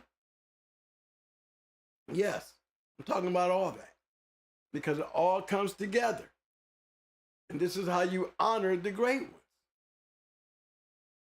You know, we so busy honoring Earl Tudor, we so busy honoring Kobe, we so busy honoring, you know, these guys here that, you know, my time, I give homage to those guys because they are my legendary and my legends. You know, we can go back there and still call Floyd Boudreaux a legendary dogman. We can go back there and name a lot of great guys. Pat Patrick, legendary. David Tant, legendary. Ain't nobody trying to take that away from them. That they are. But there's another group of guys out there that I had an opportunity to collaborate with that opened me to the big wide world of dogfighting. And I always say, legends is like a disease. It's not a self-proclaimed thing. It's not even a self-earned thing. Because I don't think nobody had the intention of being a legend or a legendary person when they started off doing what they're doing. They started off wanting to win. And not only did they want to win, they wanted to be competitive. You know, it wasn't just about just the wins. It was the competition and the type of competitiveness that we seek greatness. We seek the best. We want to put our stuff on the best. It was very important that, you know, that was part of our scale, that level. Like a disease. Same thing that killed Kenny Allen, same thing killed Two Colors. Both legendary dogmen. Neither one of them self-proclaimed. They work. Even though Kenny Allen had his bad days too, you know, with his run-in with Meat Nasty and the color issues that they had. Two Colors, you know, he was still right off the block. He had his bad things and he had his ways, but it was bigger than that. It was way bigger than that. Because what they were doing in the competing area that really mattered,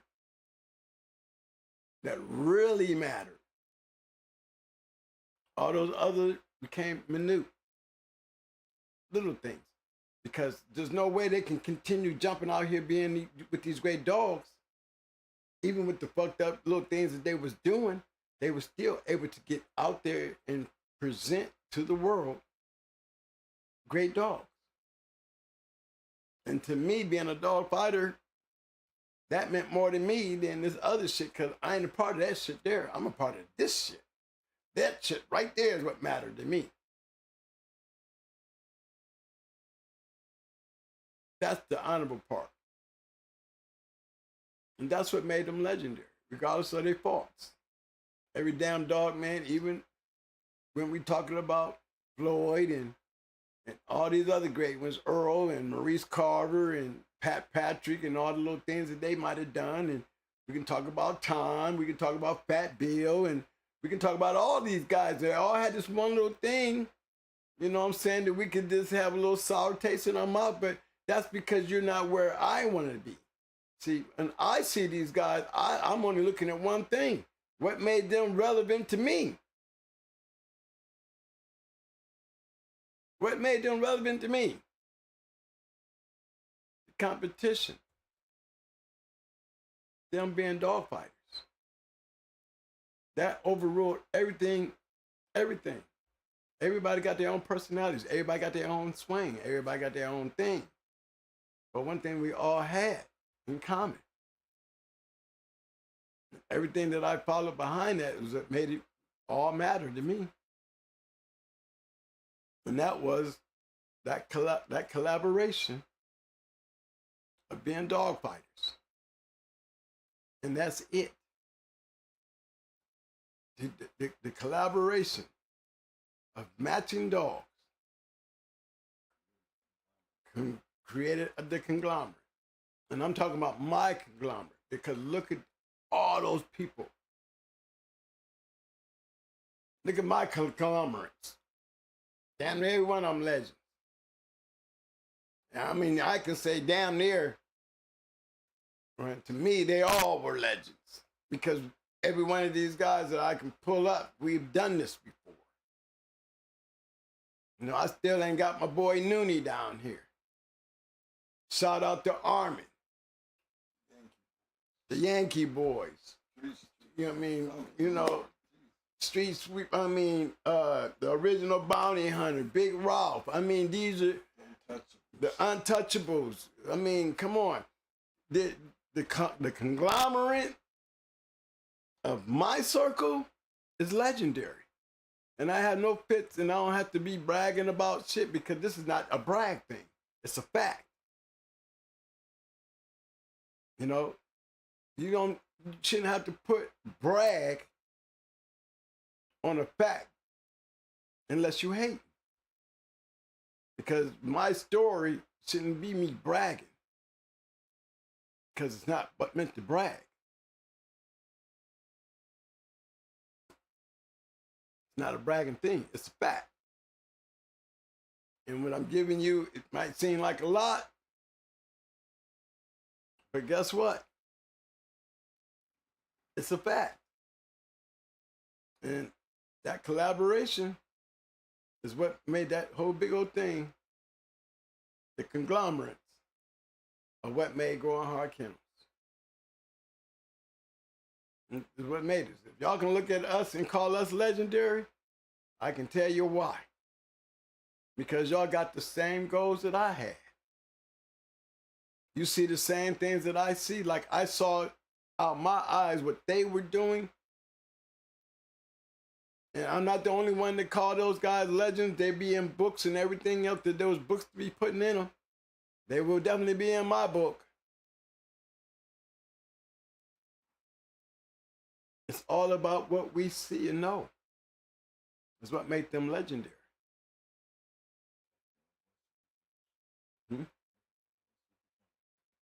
Oh man, yeah, I can't. And then while I'm naming all these names, I can't forget Super. There's so many I'm not, you know, I don't want to slip up and forget, because, you know, I forgot Super Kennels. I forgot STP. I forgot my boy from Arsenal Kennels. You know, up in Buffalo now. I used to be in Rochester. I forgot about Sean B, Biorio, LaFons. You know, I did say Big Row, Triple M, LA.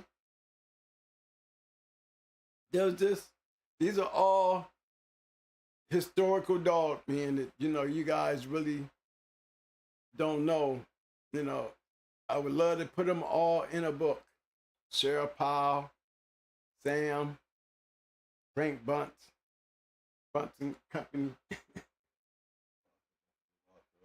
Yeah, Frank Rocker, Ozzie Stevens, Supernat, you know, Mountain Man. I mean, these are guys that really made dog fighting what it was.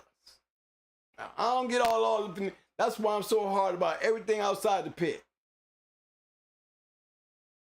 Y'all have to understand. I'm a pit baby. I'm a pit baby. I don't, you know what I'm saying? I don't understand nothing outside the pit. I don't understand what y'all trying to do with y'all dogs now because I don't fit that. I'm a pit baby. That's like taking a young boy who went to prison about 16 and they put him in jail with a bunch of grown men. And gave him 25 years. That's a penitentiary baby. That's a penitentiary child. He was raised by the penitentiary. Well, that's what I was. I was raised by dog fighters. You know, I am a dog fighter. You know, out of the game doesn't change the fact of what I am. You know, I don't want to be like, you know, say a lot of us didn't retire. A lot of us don't mess with the dogs no more. A lot of us probably don't even have dogs. Ronnie Boyle's another guy. He never had dogs. Ron Newman, another guy. He probably don't even have dogs. But can they be forgotten? Not by me. Not by me. Because I don't see nothing else but great dog men, great dog fighters, great guys that had such an impact into the game of even the now. You know, so I'm the last of the Mohegans to share this out there with you guys. I'm going to share it like it was given to me, straight and correct. My conglomerates that made me is part of what built the conglomerate of the stories that I tell y'all. It's all about that right there. So don't get mad when I can't understand or I might not agree with the now. You know, it's like I'm old school. You talk about this, but we got history. Y'all trying to get there. You know what I'm saying? We can't die off. The only ones who can make us die off is the ones who want us to die off, because as long as we standing here, you won't be shit. Because you still can't match up to what we've done. You want to forget about me, but you can't. You can't. You can't forget about none of this because you are not us. And I know it's hard to try to be us and try to, you know, bring into this new day and age of y'all relevancy so much that you want to forget about that because you fear that you can't stand up to what we brought to the table. My conglomerates alone can make a lot of y'all shut down. While you're running around acting like you dog men and dog fighters, and you're not. So in the now is why we don't fit. And it's in the now that you guys want to push us away and make us go away.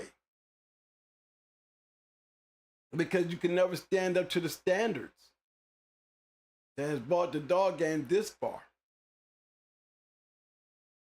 You know, so much has been taken out the dog game and it's been diminished. But one thing for damn sure, you can never forget us. And one damn thing about it, like they used to have them big ass cell phones, you know, with them big old straps like Mike was talking about with antennas and all that shit, right? But see, we got better things going on now because guess what? We got night vision. We got cave dwellers. You know what I'm saying? We got people that only hunt in the dark. because they got special glasses that make them able to see. As long as you got those people there, it's back where it's supposed to be. It's not meant to be up here. And that's what separates us old school, because we're not up here. We're only up here to share it with you guys. We're not trying to take nothing away from you, because y'all ain't got shit to take. The ones that got so much to lose is down there in the dark, who don't want to be in the light, who don't want to be shining. Y'all gonna have that shine shit. And you know, it even makes it even worse, because it's a disconnection in many cases, completely away from the upstairs, the light, total separation. That's why so many of you guys out here don't know what's great out here and what ain't. It's to know who's or who's. Who know the who's can carry it on. Not what we looking at up here. You can brag, you can talk, you can do all that right there, but that's not what history's built on. You can try to shove us down the drain, and you can try to shake everybody's mind and try to get all that out of. You can try to do all that. But you're gonna always have that one problem. Them cave dwellers, they got tunnels coming from Mexico. They got tunnels coming from the Balkans. They got tunnels coming from motherfucking South Africa. What was left is coming back. And you never change that fact right there. And you will never become a conglomerate of history. Never be that. You might be a good, you know, Facebook dog man. You might be a good YouTube dog man, but you'll never be the conglomerates that built Going Hard Kennels. Never. And remember, where do I put myself at? When I say that to you guys, I say it as a humble man, with all the respect in the world for all the opportunity and all the things that I was able to see and experience. And I can never be greater than the guys who created me. Maybe just as good, but never greater. You know what I'm saying? I would be the guy that will always be able to tell the story where y'all looking at me like I'm a badass dude. I'm gonna always tell you why I'm a badass dude. I will accept your opinion because you're right. I am a badass dude. I do know my shit. Because I was taught, and I was part of a damn conglomerate of guys through collaboration, of meeting and seeing, and not carrying nothing sour around with me that would invade on what they were offering me. That I was able to give up so much to come out here and try to give it back to you guys. Upstairs, telling you about what was. You know, a lot of people don't want to know what was, because guess what? They can't match up to what was. Who wants to hear about what was if you can't match up to what was?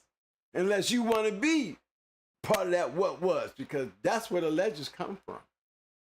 That's where the dogs in your damn pedigrees come from to even make your dogs worth a fuck. You give me one dog that was great. One dog that was great, that didn't have nothing to do with the box. What is he great over? We're not talking about him producing matchdogs. We're not talking about him being a matchdog himself. Then what's great about him? That's why you want to get rid of the past. Because those are the kind of questions you can't answer. These are the kind of questions that a lot of you guys just want to beat at so bad. You want everybody to forget that part right there. But you got a little bit of time to go before that happens because I'm still here. Kill me every time you say that, man. You're not going yet. We're not there yet. I'm not going yet. So, hey, till that happens, hey, don't fall for that bullshit. I'm telling my audience. Backstreet, hey, this is why they come. They probably sitting in a room right now with their beards, all of them sitting. I mean, you know, I hear from them.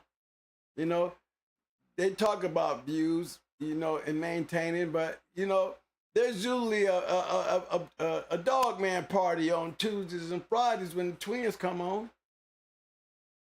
A lot of dogmans get together and they all posse up just to listen to the show and hear what we got to talk about this week. There's guys out there with moving dogs right now got some earphones in their shit working a damn dog. Somewhere watching Growing Hard Kennels. All over the world. Damn near all over the world. You know what I'm saying? They don't want to shine. They don't want to shine. They don't want to shine for you guys. They don't want to take your place. They don't want to put you down. They minding their own damn business in their own little world. You know, but they understand their place. Don't try to take away their space. Because guess what? Ain't nothing wrong with doing what you're doing. But be real. You know what I'm saying? I hear certain guys out here selling their dogs, be down there having giveaways and raffles and all that shit. You know, all well and good. I ain't got nothing, there's nothing bad or wrong to say about that. I just got one question. You claim you got all this badass shit, and you claim that people's doing so damn good with it. Okay, and this is from the messengers of the backstreet. We can't find your shit. We are competitors. Why we ain't running into your shit if it's so good? Why we ain't seen? It's not coming from me. But I'm like the vessel, the messenger. You know? They asking questions. They just want to know. If your shit is producing so much great shit, why we ain't bumping into this shit? Where is this shit at? It's easy to jump on Facebook and put your puppies all up there, bro, but we looking for your shit. We were trying to test your shit because we are those type of people. Competitors. We compete. Say you got some badass shit, we still can't find your shit. We don't know who buying your shit, but we ain't running into it. Maybe you just lying and you just telling everybody this shit so you can sell your dog. But hey, if you wearing something and you feel like I'm talking about you, and you think I might be talking about you, hey, email's right there at the bottom of that shit. Don't put it in there. Just, you know, we talk. Send me some information. We can talk about it because it's not my story.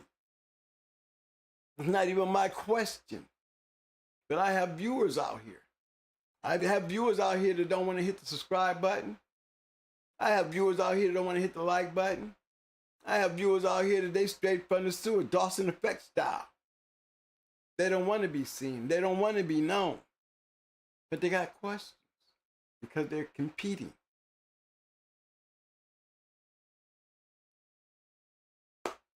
I'm here to give them those questions to you. They want answers. We're going to make sure you ain't lying to the people upstairs while you're trying to put your shit downstairs. Okay? So if that's somebody out there that just hear this shit and it sound like it's meant for you, maybe it was meant for you. I don't know. I'm just relaying the question to be asked. Hey, why you got now? Stone City, I had it on there. Really, I came back to them because you know they couldn't stand each other. But what really made that connection work, and then it still works, you know, over 20, 30 years. It's a combination of something. It's the same. It's the same thing. You're gonna find Little Tater in Mayday, and you're gonna find Little Tater in Stone City. You're gonna find Yellow in Mayday, and you're gonna find Yellow in Stone City. To me, those are the key factors. Even though Little Tater is not an all whim, Little Tater is a key factor to not only Buck, but Hollingsworth Dolly, Hollingsworth Polly, Vice Grips Poncho, the Vice Grip dogs, the Gaston dogs, the Untouchable dogs, Strictly Business dogs, Going Hard dogs. That's what it is. Same thing when we talk about Jeep and Red Boy. We can go back there all the way back to Kobe's Diamond, start making the connection. We can always go back there and start finding the connection between Indian Bolio. How you gonna get rid of these dogs? How you wanna talk about your shit with our dogs in there? We wouldn't be these dogs, Bolio, none of them be worth a goddamn if it don't be for us fighting them.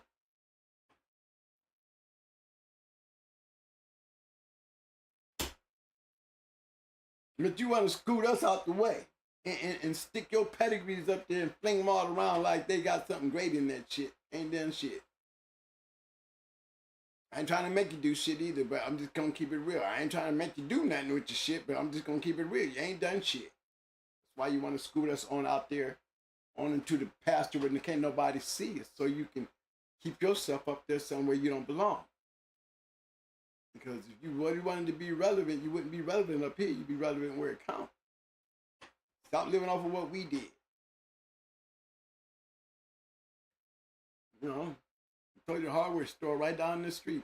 You know what I mean? Nowadays, you ain't got to use batteries. You can just plug your shit up into a SUV, you know, a USB, and charge your glasses up. And like I said, I don't like guys wandering around in the dark.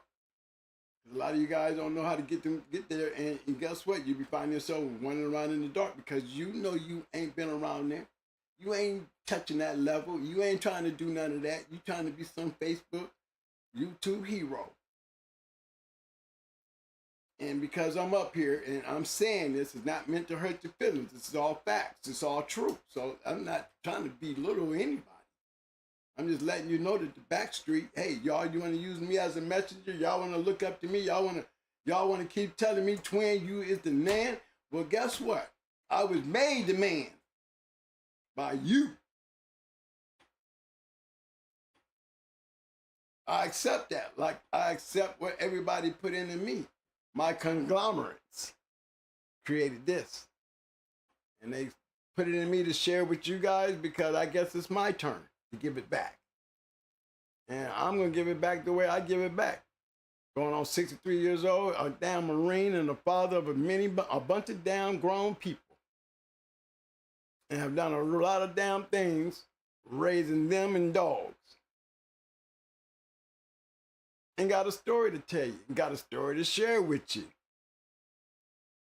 Make sure you're feeding your shit and making sure you feed the right shit. Okay? It's the only way you're going to have a future. We depend on what's going on. For all those that go down, hey, I went down. There's a lot of us great dog men that went down. A lot of us that don't even fuck with the dogs no more that went down. A lot of us don't want to risk it no more because it's not worth it. But then there's a lot of us that, guess what? I know what it feels like, and I definitely understand. For you guys that wants to play down there in the sewer. Who wants to go out there in the dark and still risk like we risk. Still move forward, make history, and make these great dogs. Don't know where you're at, don't know who you are. But I hear you. I hear you. And I hope you're happy that I'm telling. This is what you asked me to do, and I told you I would do it. Don't know who you are, but I heard you. And I hope they heard you too, because they're asking, y'all got questions that need answers. And I hope there's somebody out there who can get those answers up. But until then, look in y'all pedigrees and talk about what you doing now. You got us cracking the fuck up. Every time we hear, we start laughing. Damn, that shit, I'm talking about what I'm doing now. Oh, we tripping the hell out on you. You know, that would be some shit that we would expect somebody to say on Facebook or YouTube or, you know what I'm saying? The basement just letting me know. You know, they have their comments. They just can't come out here and pasting their comments and shit. I can do it because, remember, we get on a bus. And we get on this bus, we go way back here in the back here where it's safe, and I can say what the hell I want to say. Because guess what? I ain't doing nothing wrong. I'm just telling you, I'm a messenger. Man, I got the opportunity to be able to hold on to a platform to do that. You know, if those who wants to go around there and go wandering around and got those little, you know, little see in the dark glasses and shit, like the Eclipse, where you can see in the dark, then you know I'm telling the truth.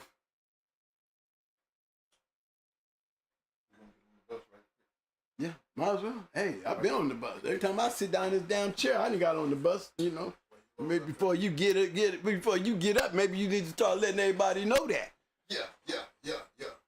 Well, I know you finna go in the dark. Let me get this disclaimer out the way. So we can get this here thing together here. No, this channel in no way, shape, form condones, support, nor participates in any illegal state, local, or federal laws that violate the Animal Welfare Act of 1979. This channel is strictly for historical, fictional, educational, and entertainment purposes only. Again, live by the disclaimer.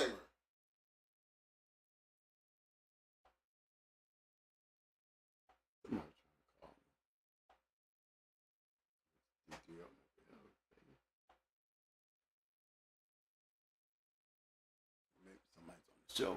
Let me check and see.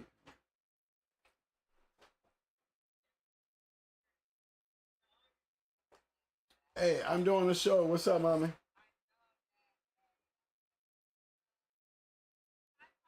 Hi, kids. Hey, y'all know, hold on now. Y'all don't have to wait now. You know, I'm on the air. Okay, we'll go on the show and tag me up.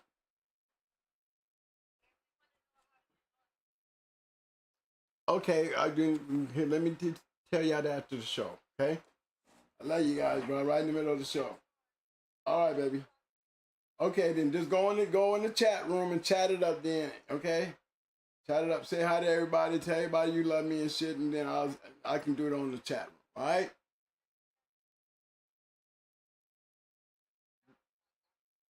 Well, don't worry about it. As long as I know you're there. Okay. I gotta go, y'all. Love you. Grandkids, daughter, everybody. Dad, we on the show. We watching you on the show, Dad. Dad going the hell off. Yeah, you know. Right.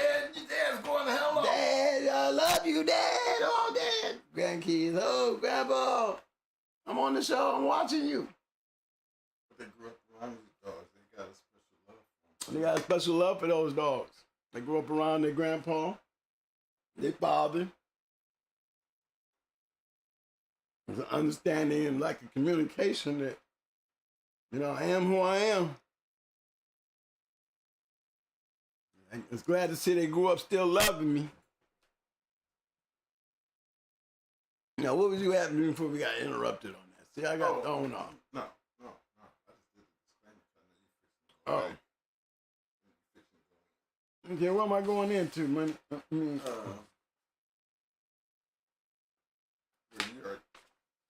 over here. Yeah. I mean, even like, look, this was 96, y'all. I'm gonna hook this shit up, man. I remember when Mayday was up for stab for $850. I didn't even think I got that around. This was before anybody was breeding a Mayday, and I'm telling you, man, Mayday had shit coming out the woozy.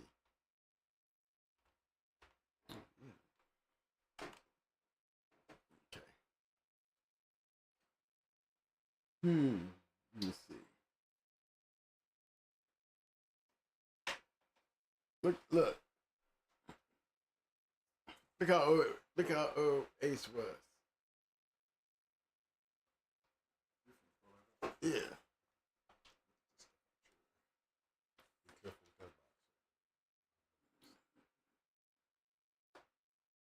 I hate when you whine, okay? Now be careful. Man, look, I'm not trying to touch your box, Mike, and freeze this thing, okay? But you be on the air when you say that. So when I be going back, looking to the show, I be hearing you say that, man. I be like, man, I wish you stopped that. Because, man, if I hit this thing and freeze, when it go on freeze, then you can go out because ain't nobody going to hear you. Reese, don't do it. Reese, take up. Reese. I mean, I hear that shit when I go to replay. That's why I don't stop listening. I can stick a plug in your ear. Yeah. That's how they do it on TV. Yeah, I can talk to you. But then I'm sitting right here. I don't be giving a damn what they hear. Yeah, okay. I guess that's probably why I be like, man, stop getting on my damn nerves with that shit. Exactly. This is clear. I mean, this is clear too. Clear as hell. Oh, like, you know what I'm saying? Yeah, they be hearing it. Yeah, sure do. Ain't that the truth, though? That's the truth, so I don't understand why nobody be laughing about that shit. Look at the twins. Them twins, I just like to, yeah. But we ain't Cain and Abel, though. We ain't killing each other.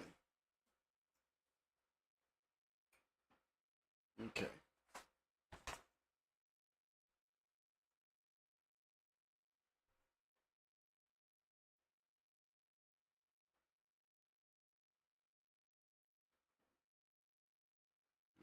Not a little bit bigger, but you know my okay.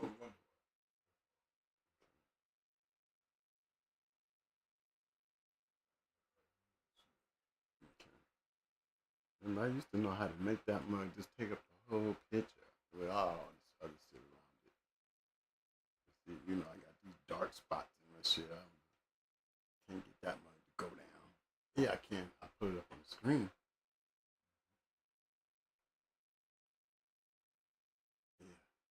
That way. Okay, now what I got these in the way. Just move the camera over this way. Okay.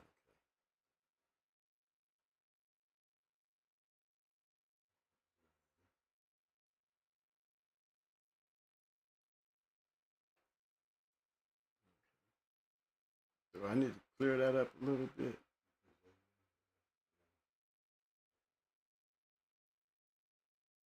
Y'all can see that?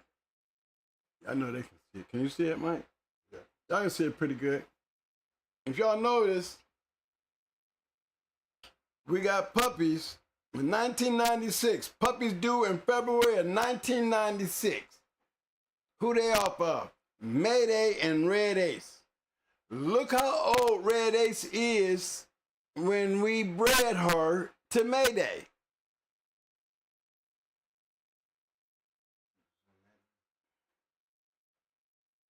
If I can get rid of this thing right here, this shelf right here, how do I make this go away? How do I make that right there go away? Okay. That automatic focus. Okay, there you go. Automatic focus. That's a little clearer. I can make it a little bigger.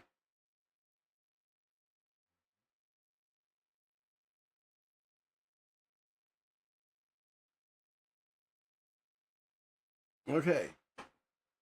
That's February 1996. Puppies are due.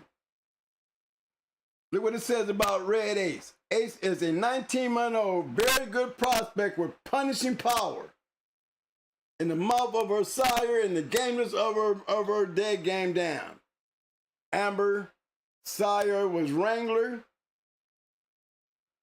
Well, he was actually champion Wrangler, but he wasn't actually champion Wrangler yet. Was a sire, was a two-time winner with one draw And that was at 3 hours and 40 minutes making the very game and making the very game scratch. Then they talk about red lightning.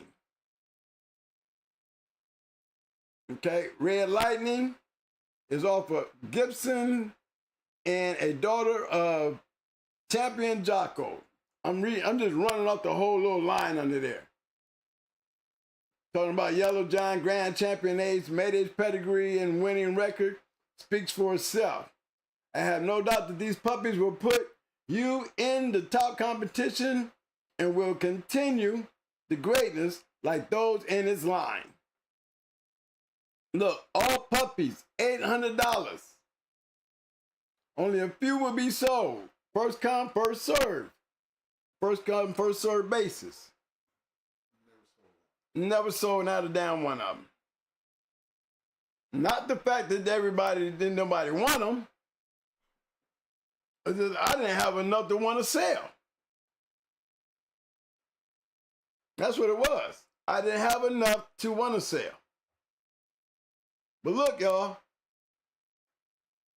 The puppy was born in February 1996. And I went into Tommy Boy in May of 1996. Look how old Red Ace was.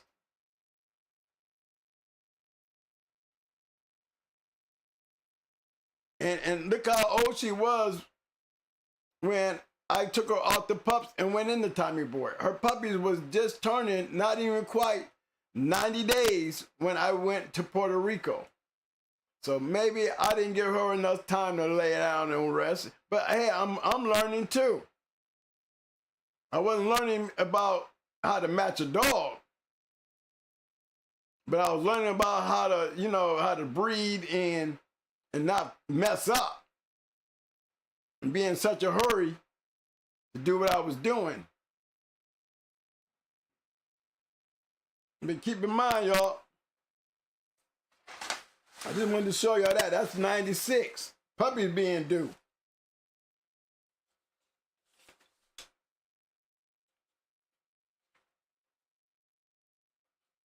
Here's a little quick thing.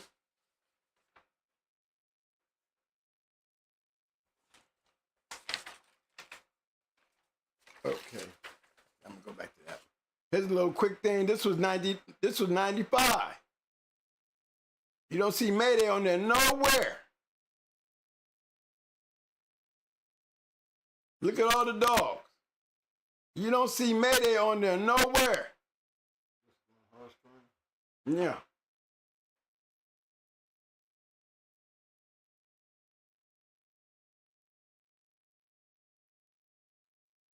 You see Southern Kennels,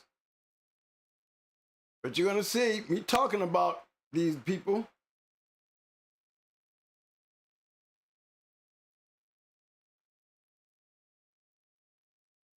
And what I'm saying is, I named all those kennels and it says, and many more of your more popular kennels that are winning with the type of program and also have a successful breeding program. Those are kennels that has a successful breeding program and a winning program. Look at my influence.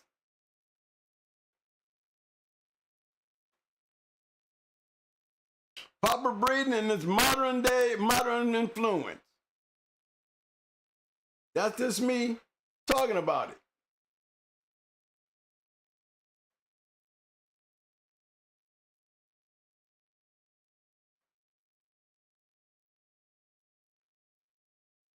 Look, it says out of the breeding with Amber to Grand Champion Ace. You know, I'm talking about that breed.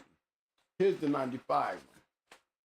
This is not the one, because I got Grand Champion Mayday in this one. Remember, I even talk about the pups. I lost 2 pups that look just like they sire. What I had left is what makes up for the loss. Never replaced it. The Mayday breeding is a line that is working very well outside of Mayday. And I'm showing them line, you know, my page is one.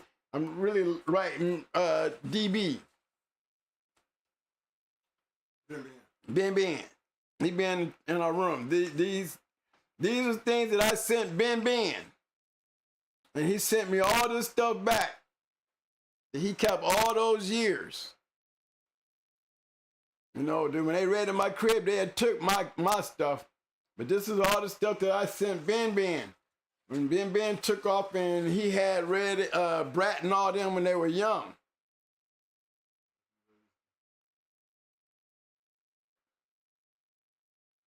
This is the summer of 1995. Where I'm down there writing my story in 1995. You're not going to see, this is the one you're not going to see Mayday nowhere.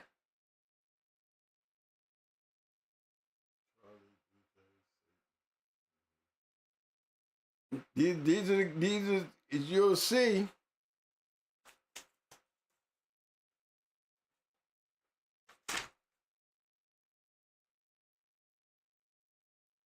no, it's just a short story of at that time, and it says a inside story of the making of Going Hard Kennels and the Dogmen who made their contributions to it.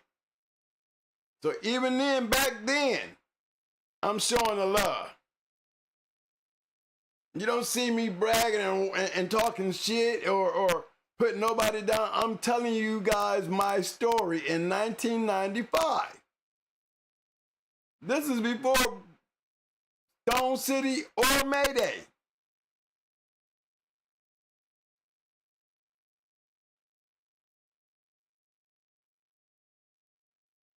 I mean, you'll find it's going to end up in the book. So, you know, this is one of them vintage things where Twin was writing this shit a long time ago. Look, I'm all up in Ohio. This is after I left North Carolina. You'll see all that down here on this side here when I'm talking about Atlas Brewer and the Snooty Dogs, Molly B, Ohio Cats, James Pope, the way he hooked me up. Me seeing the Radar Martell match back then, Mr. T and Lynn and Davey Bishop taught me a lot. I mean, you're going to hear my story. We didn't crank up until 96. Right. The wrenches started going into work in 96. We went on that terror run. But let me see, here's another one. This one here.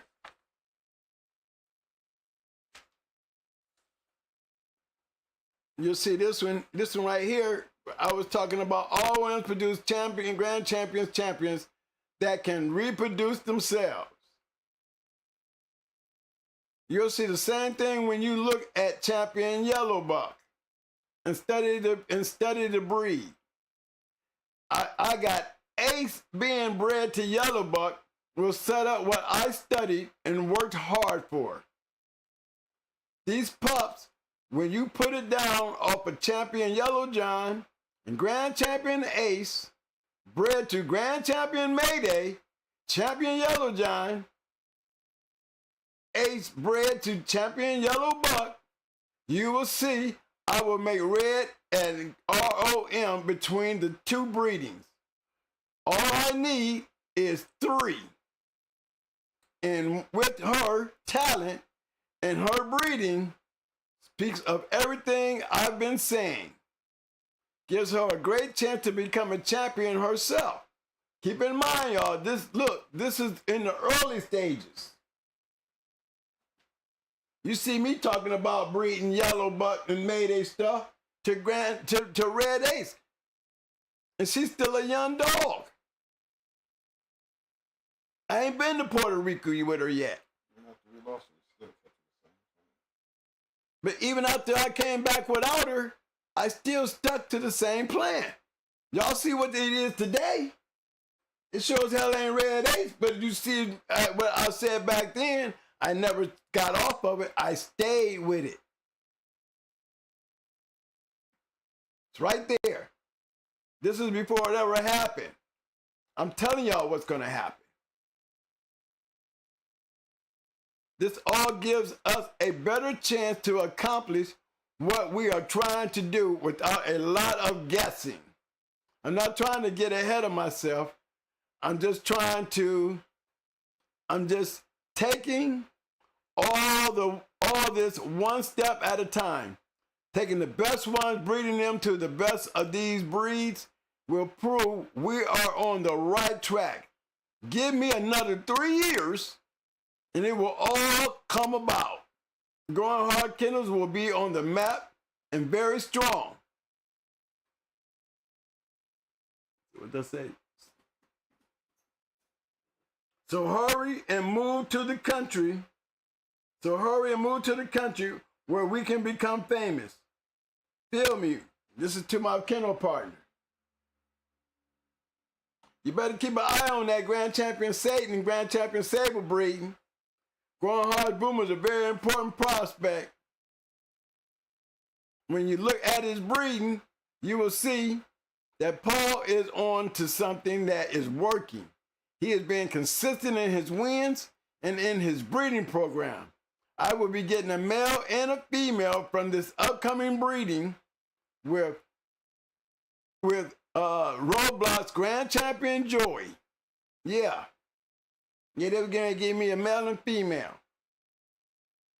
Through the coming years, I hope that I can bring this line together with the program that we are doing with Red Ace. I feel strong about Reva being a producer. I think with the right ingredient to her, all she needs is 2 more and really got some great prospects on the line now. Reva had a champion already at that time. Well, Butch, hope that's been some good reading, and I hope you study what I've said. Until we meet side by side, don't forget to always scratch the win. Even back then. Even back then. So you see, ain't much changed about the guy that you're looking at today. Y'all see what I'm saying? Oh, shit. Even back then, you see I'm the same person. Scratch the win. Same person. Same person had the same enthusiasm back then.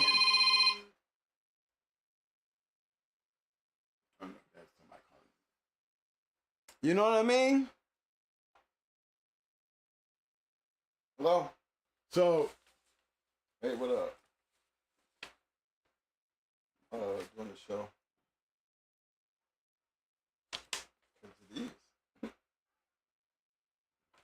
let me see. I'll be right with y'all guys. Hold on.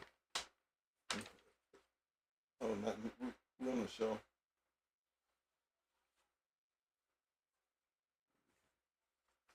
Okay.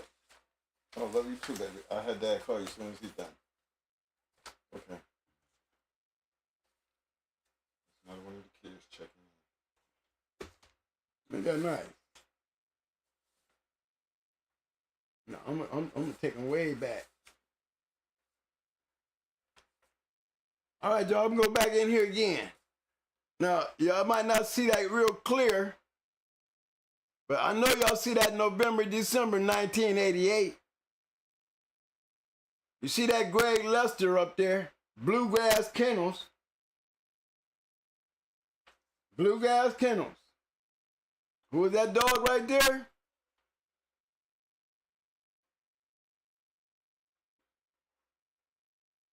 That's Wrangler. At the time, Wrangler was a 2-time winner.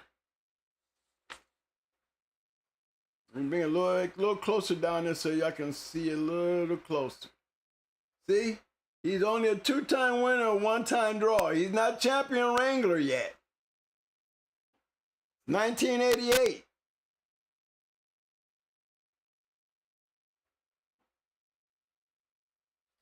So he became champion Wrangler.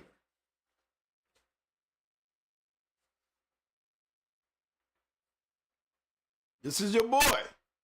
Who is Wrangler? It's Amber's daddy. Another one. This is 91.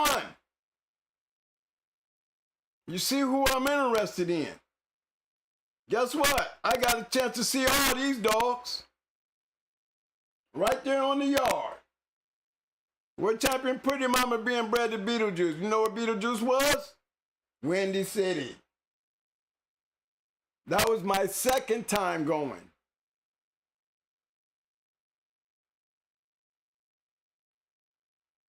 $1991.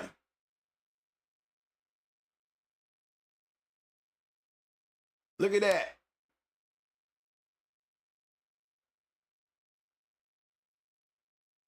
You see, I am definitely a pedologist. My mind is focused on nothing but the box. Can you see that?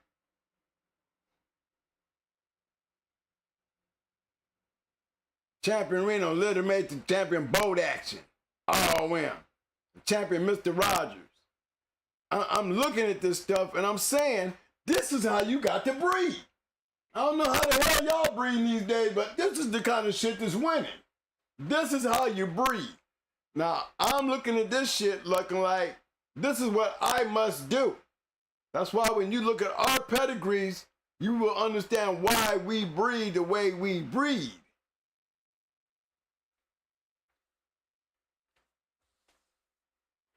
Here's another one. Just pointing out some things. This is way back in the day now. My era, 1996. Look at that.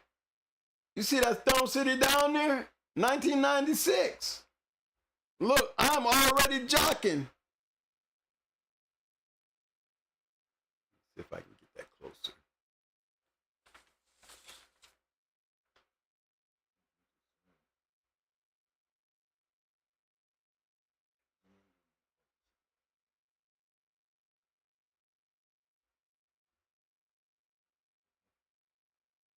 Look, this is the breed I want with Red Ace.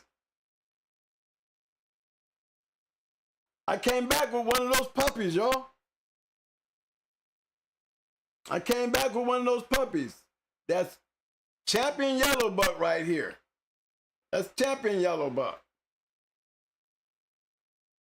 And there's there's Miss Nico. She's a two-time winner during this time. Pup 750.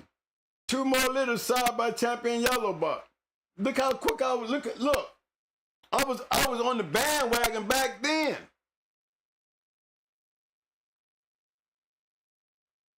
This is how I met Jesse.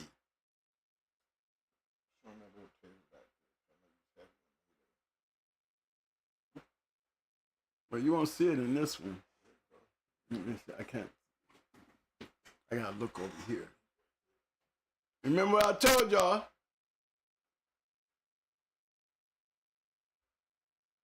Little Tater right here. And then you got him down here. Remember Jedi and Yellow Buck were half brothers.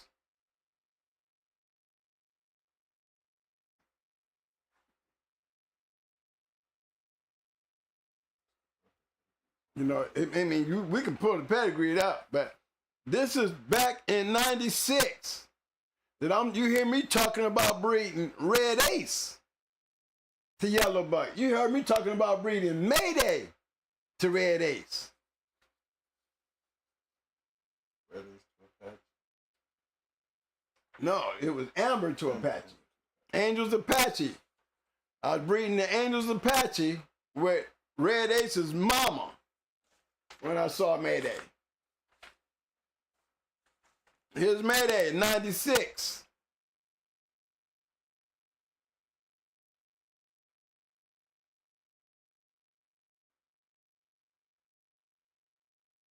Dead End Kennels, Grand Champion Mayday. And look, that's May, June. I'm expecting puppies in February of 1996 when he was only a champion when I bred Red Ace to him. So I was already a foot ahead of everybody else. stud fee, $850 to breed to a grand champion. Again, what did I say the key piece was to me? Little Tater and Yellow Giant.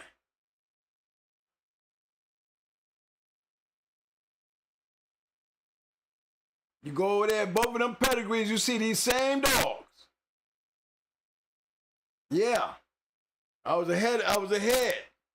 Checking all this shit out. This is me doing lab work. Look at the puppies and shit he got. Look at this shit. He's already got puppies coming off the shit. This is 96. You don't see no champions, grand champions. You don't see shit up here yet. So I'm tracking a dog that I just so happen to see. Seen him. Yet you see me talking about him before he ever came great. You see me talking about breeding to him before he ever came great.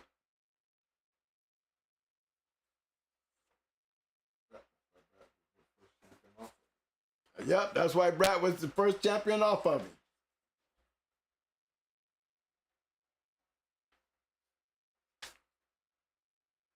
Oh, I mean, I had more.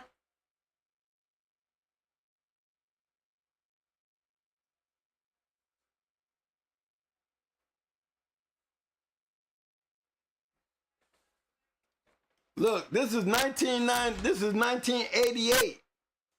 Look what I put there in my studies. This was before all that. Look at me looking at the red dog. Now you see that tight dolly ROM, how tight Dolly's ROM is. ROM is. Yeah, I'm telling you, I'm saying, look how this is why Dolly's so tight. This dog is in Mayday's pedigree.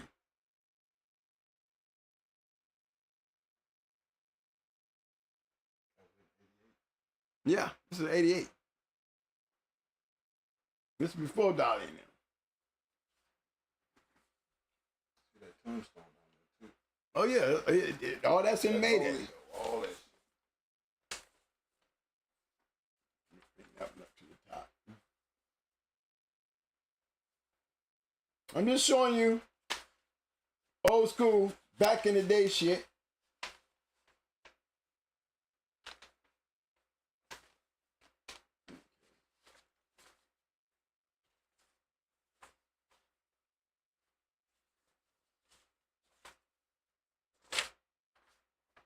One more. But here's my other one. 1996. Look who else I'm hunting down. Did I get up with him? Yeah, I got up with him. Yes, I did. I got up with him. Yeah.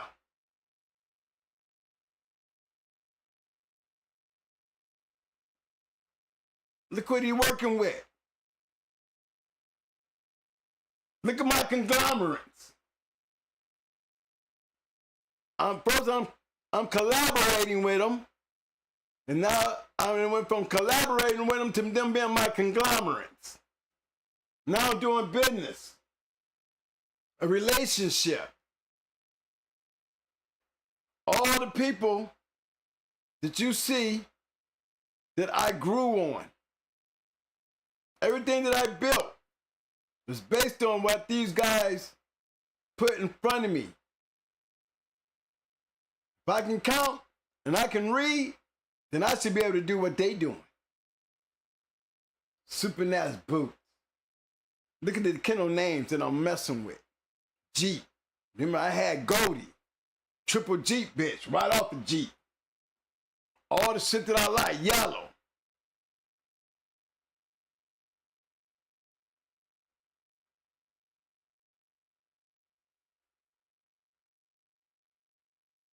Shit, Mayday going a grand champion being started out in 1996 for $850 in the same June. May, June. In case y'all didn't see that. Same edition. $850 you can breed to a grand champion. Same issue.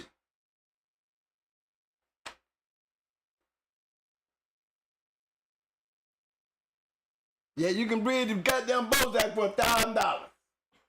And he ain't nothing but a champion. But guess why? The difference in the kennels.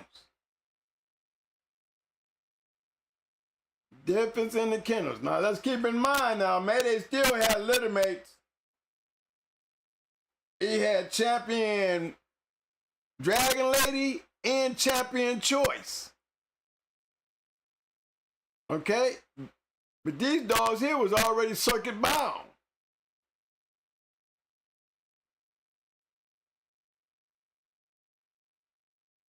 You see him? Already circuit bound. And y'all wonder why I like that yellow and that Jeep shit. And that red boy.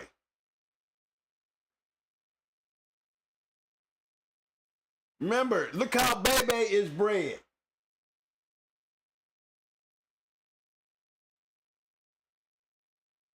You know what I'm saying? Look how Roger Ramjet and Pharaoh and 10-4.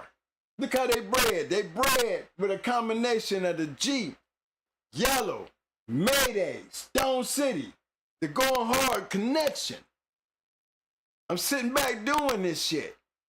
And this is what I'm using. The format. These are the guys that I was looking up to. Imagine breeding a chance off of Mr. Bulldog and Marlo Franny, and I'm right there on the yard with him. $300 to breed the Poncho.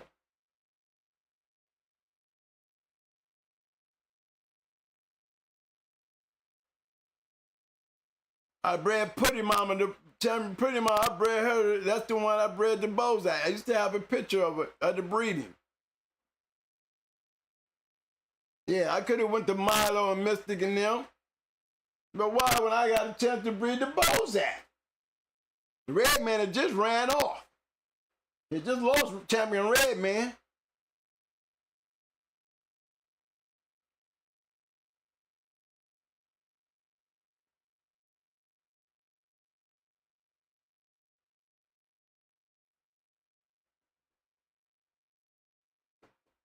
Now, as you can see, if you go back in, let me just point out a couple things before I step away.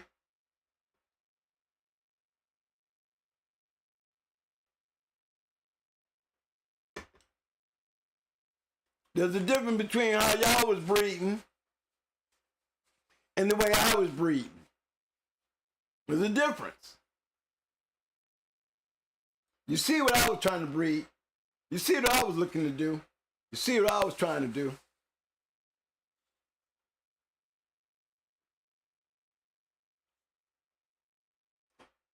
Got one more shot.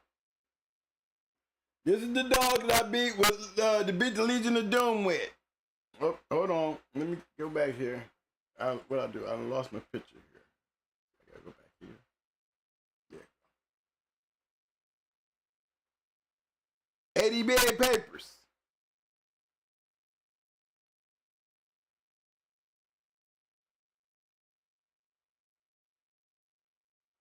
Going Hard Kennels, Little Mikey.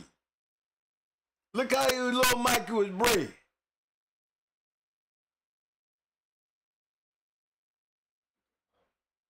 This is before all that Mayday stuff, y'all.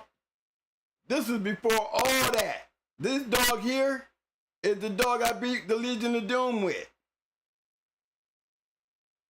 This was 1993.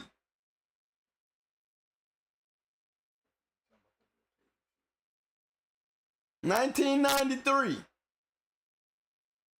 Hardcore's Holly. Meal Buster.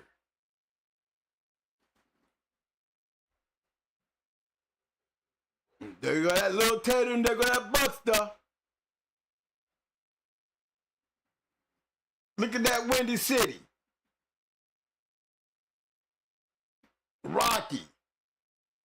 Remember, all the people you see what I was doing. Grand Champion Buck. This is how I gravitated to hardcore. This is how I was able to gravitate to Stone City. This is how I was able to gravitate to Mayday.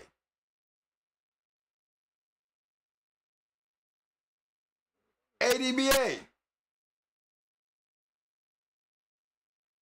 Got the Millbuster as a present from my kennel partner. Won Best in Show, beating the Legion of Doom. Then they stole him. Stole him and Judo. But look at it. Frank Rock all down in his pedigree. Yeah, he was a bad dog.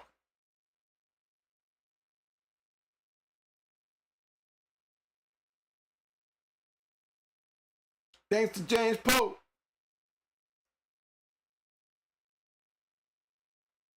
I am a student of James Pope. When it comes to putting some shit together, I got my PhD from James Pope. I got my fighting skills to make this shit work. To understand how to make it work, you gotta have matchdogs. I learned that from the game itself, by being in the game.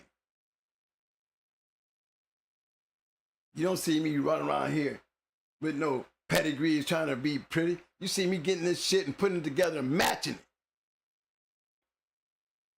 But that's exactly what they was doing. I can't do nothing different than them. Y'all ain't doing that. Y'all not doing that, so don't hate on me.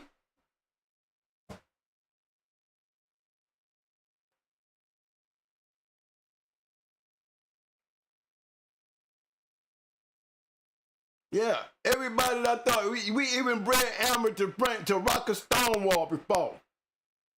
Yeah, we bred to rock a Stonewall. We bred Amber to him. My KP, he bred Amber to him and Termite. Amber was bred to a couple great dogs. One thing she did produce, she produced Red Ace. You didn't have much luck with the rest of them. But I sure got me Red Ace out of that deal. And y'all can see why I was so stuck on the Grand Champion Buck. I had a triple bred Jeep, bitch. You see hardcore in there. You see my buddy Millbuster in there. I'm already getting around. By this time, I've been in Detroit. I've been all over the place. All up in New York, all Buffalo. I've been everywhere. Groomed. You know what I'm saying? I'm being groomed. Just pointing that shit out. And I'm on YouTube. Talking that shit. You know what I'm saying? I ain't going nowhere yet. Hell yeah, that shit went from 96, actually from 93. From Judo and them. From 93 to 2006. Actually 2004 when I sold out. 2004. You know, I was kicking ass. But look at all the help I had. I wasn't trying to be relevant. I wasn't trying to be the new Maurice Carver. I wasn't trying to be none of that shit. I was trying to be a badass dog fighter. Wasn't thinking about no legendary shit. Just like they what? I don't know. I really couldn't tell you. just doing it so often and so much. You know, grabbing everything that moved. Remember, I started out like that with Dusty and them. I came in matching dogs. Why? Because everybody else is matching dogs. I'm trying to get up to the caliber of dogs. So for me to get that shit, you know, I'm sitting there and got to keep in mind now, I got Bruiser, I got Judo, I got Little Mikey, Solo, Blood, BA, them Carolina dogs, Molly B and Snooty. Yeah. I wasn't no breed, no pedigrees either, y'all. I ain't no fan of that. This is what separates my story from these other stories. Because I came in humble. I came in not trying to be something that I wasn't. Knew a whole lot though, didn't I? Even then, I was already groomed to be a bad motherfucker. That's my work. I mean, I'm showing you guys. That's my past. I'm showing you guys.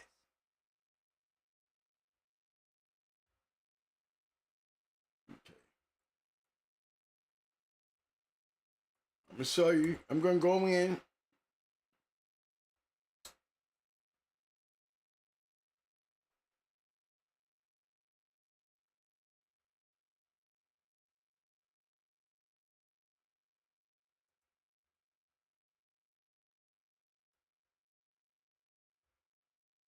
One second here, I'll be up here in a minute.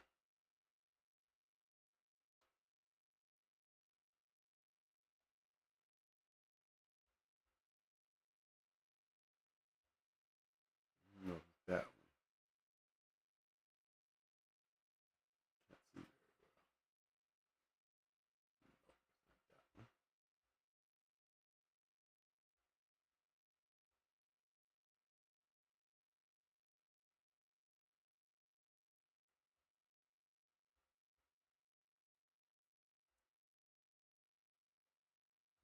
Got you now. I'll be right up, fella. Hold on.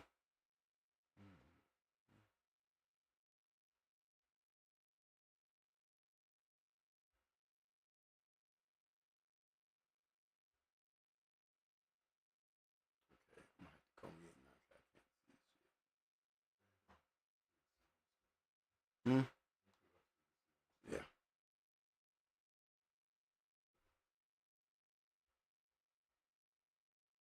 Again, Bruiser.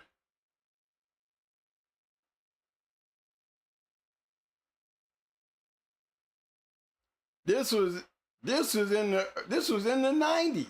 Early, I ain't even talking about the 90s. This was 88, 89. Probably sooner, it was earlier than that. Because remember, I came back to Ohio in, 86? So Bruiser that was 84, 85. Yep.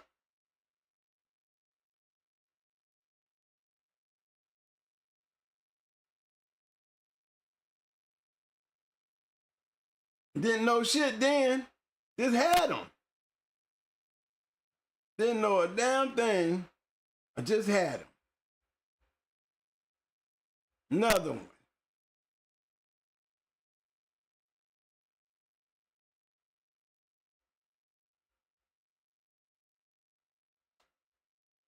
I wasn't just sitting on pretty papers. I just wasn't sitting on pretty papers. I was doing shit with them pretty papers.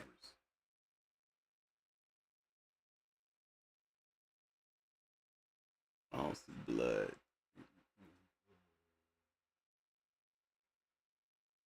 I know he's down in there somewhere. Like I said, when it did, I put my losers.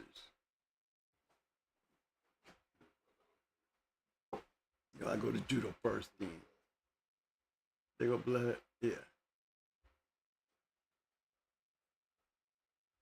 Remember Sheriff Powell, right? Yeah. Blood won over a 3-time winner in 23 minutes in the early 80s. Paul is the man who took me from the Dobermans to the ultimate warriors.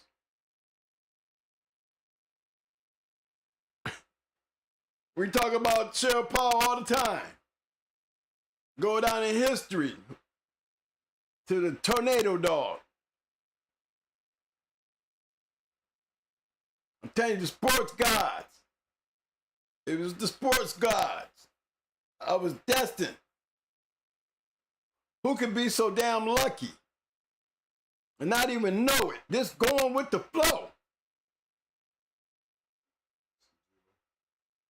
Just going with the flow. Judo.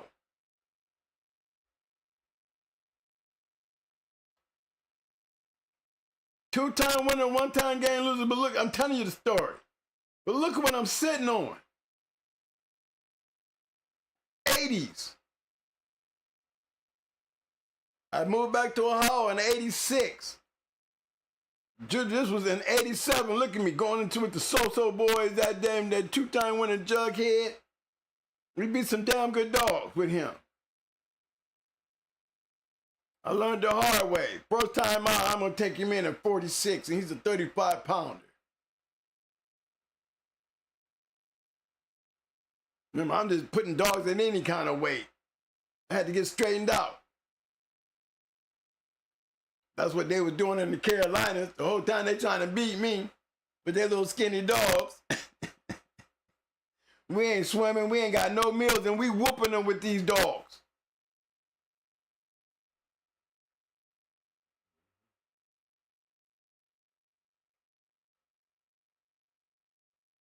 No. You're not me.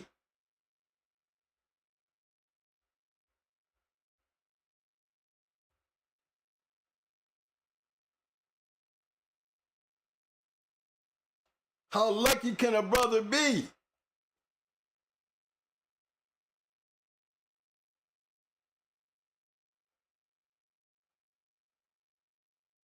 How lucky can a brother be?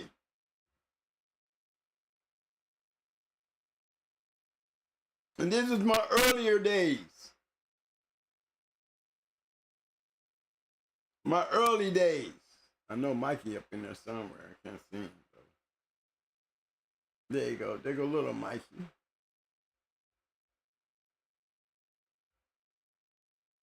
I used to have pictures with my Best in Show trophy too. Me, Ohio, Cash, and Mike sitting up there with our Best in Show trophy with old little Mikey. Early.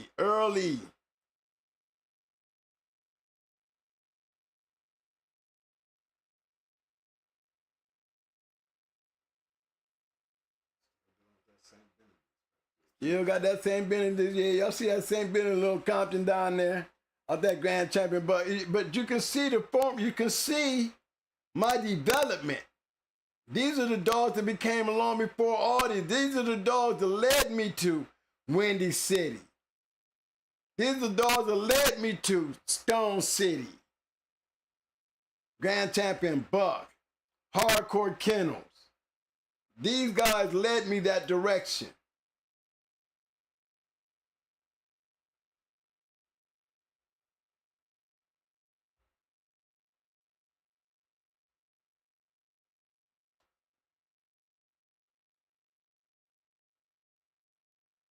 That's the first Mayday Stone City breeding right there.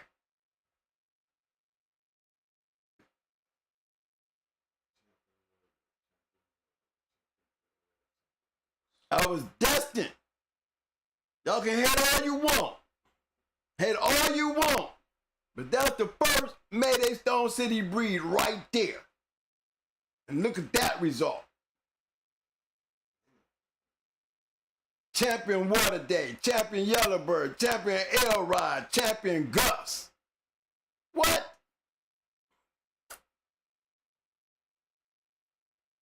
Yes, sir. Build up to that. Y'all see the growth. Y'all seen the headlines before it was ever done. This was not even what we planned on doing. We were talking about doing all this with red ace. Way back here.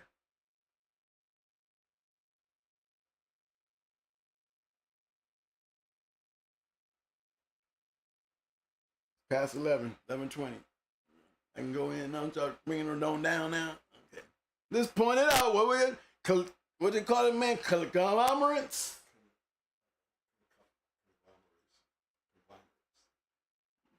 Oh, shit. What did I hit? The wrong one. Okay, Mike. What the hell just happened?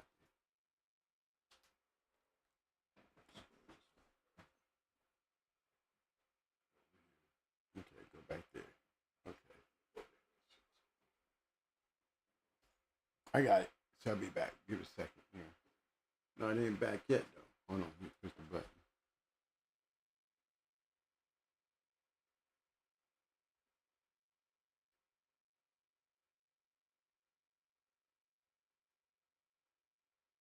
Yep, number 2 and number 3 off.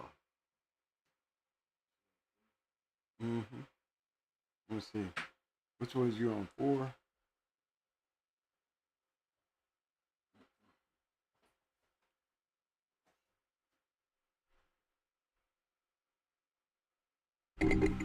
All right, now we got black screen. Hold on, let me fix that shit.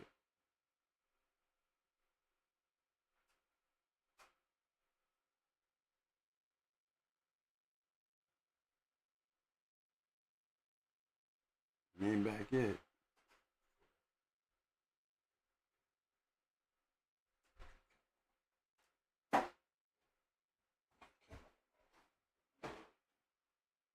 Oh, I'm still up on the screen. Okay, I'm thinking it was me over here fucking up.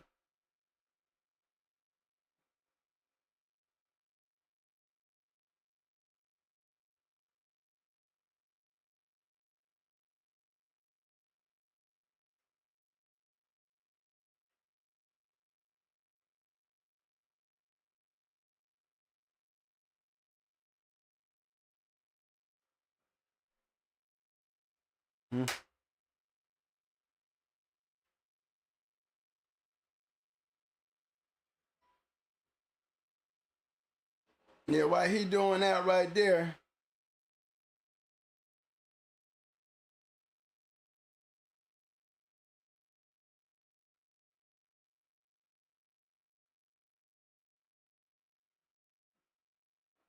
oh yeah, I'm back. Yes, sir. I'm back.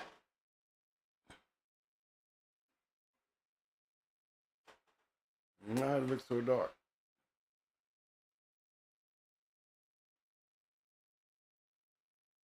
You dark skinned. All right, man.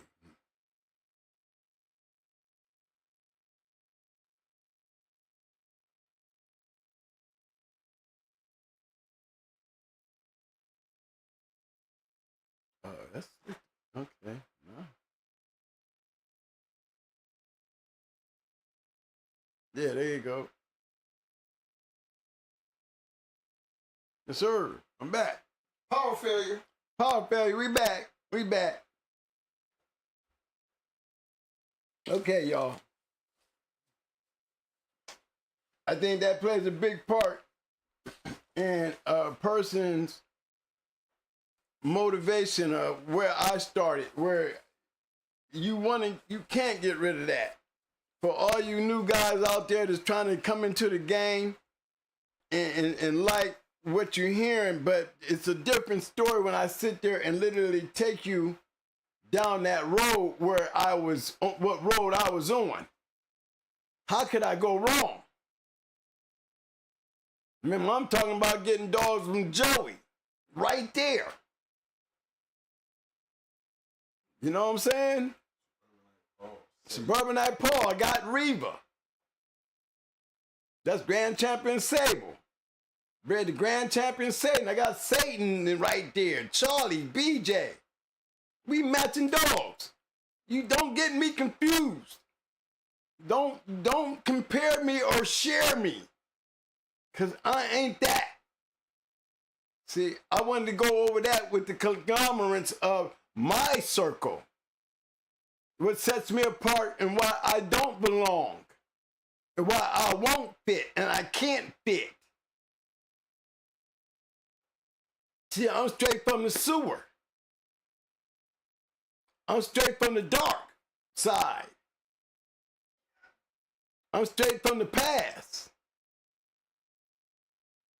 You know, that's a big difference. You cannot compare me or share me with today. Okay? You can't.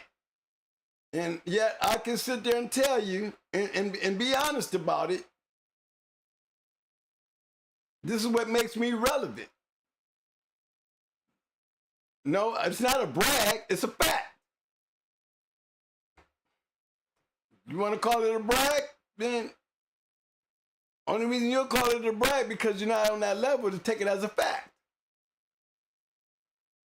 As a brag, you won't. It's easier for you not to accept. As a fact, it exposes your failures and your jealousy and your enviness. Okay? But don't worry about it because me and you don't fit in the same world anyway. And that's why I'm so blunt about what I'm saying. I don't have anything to do with you guys and the good guys and your shit you do. I'm not trying to interfere with that.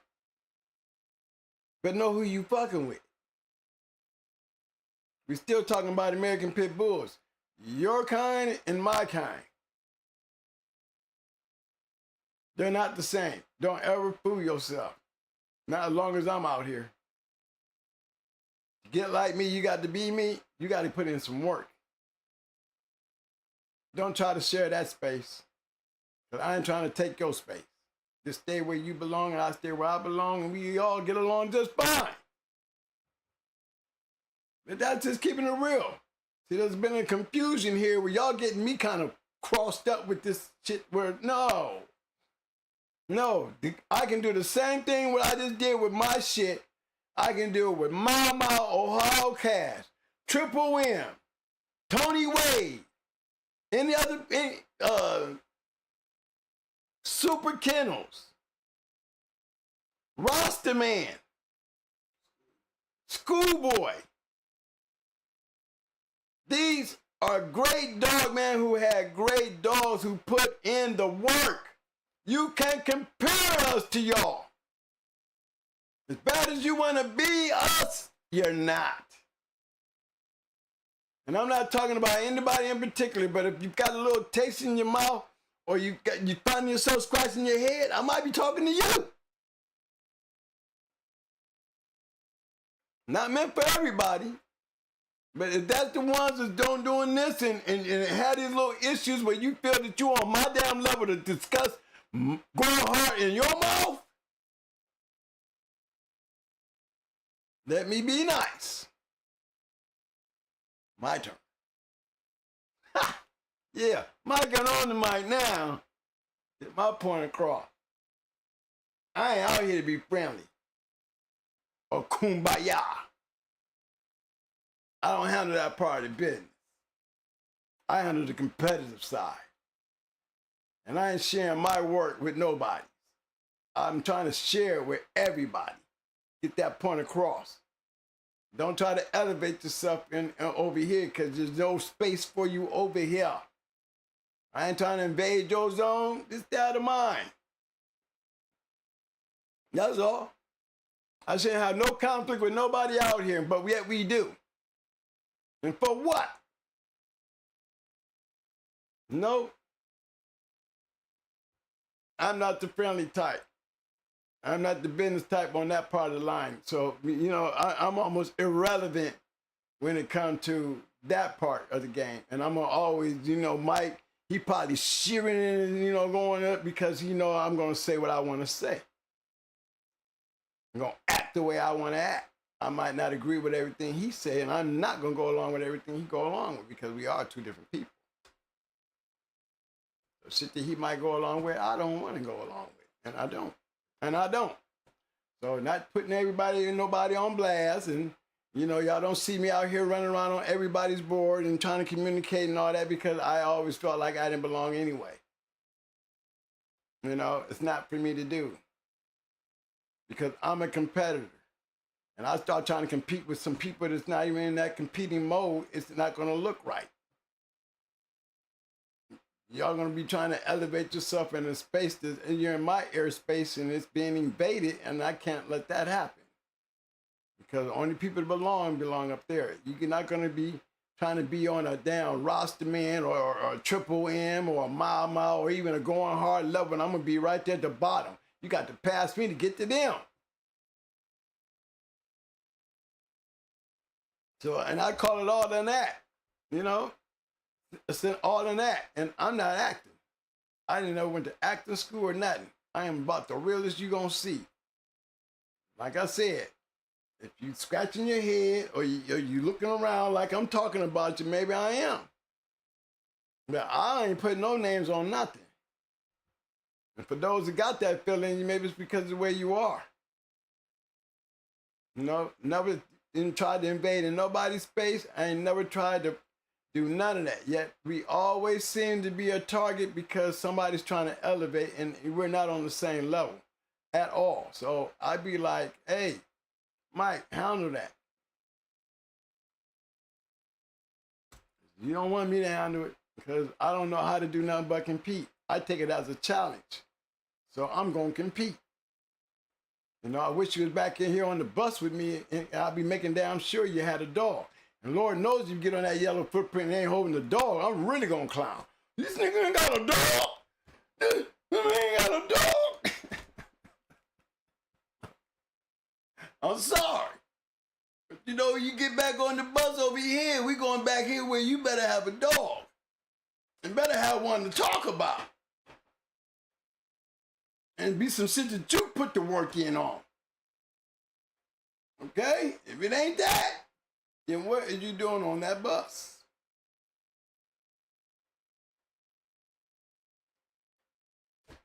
All right, fellas, it's about that time I get through there. Thumbs up, thumbs up, thumbs up, thumbs up. Muscles, muscles, muscles. Now, give me some damn roses, roses.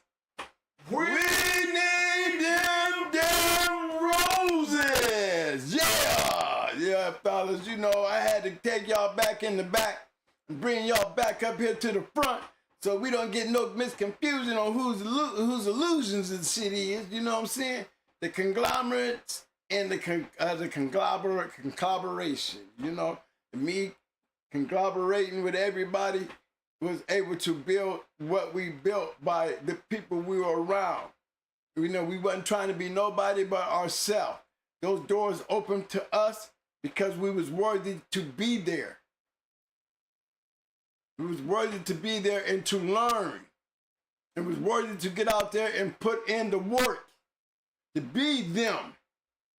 So all I wanted to do was compete like them. And I learned to do that. And I share that to share it back to y'all. So y'all don't get this misillusion and all this other shit that's waving around out here in the airwaves. It can never be that without this.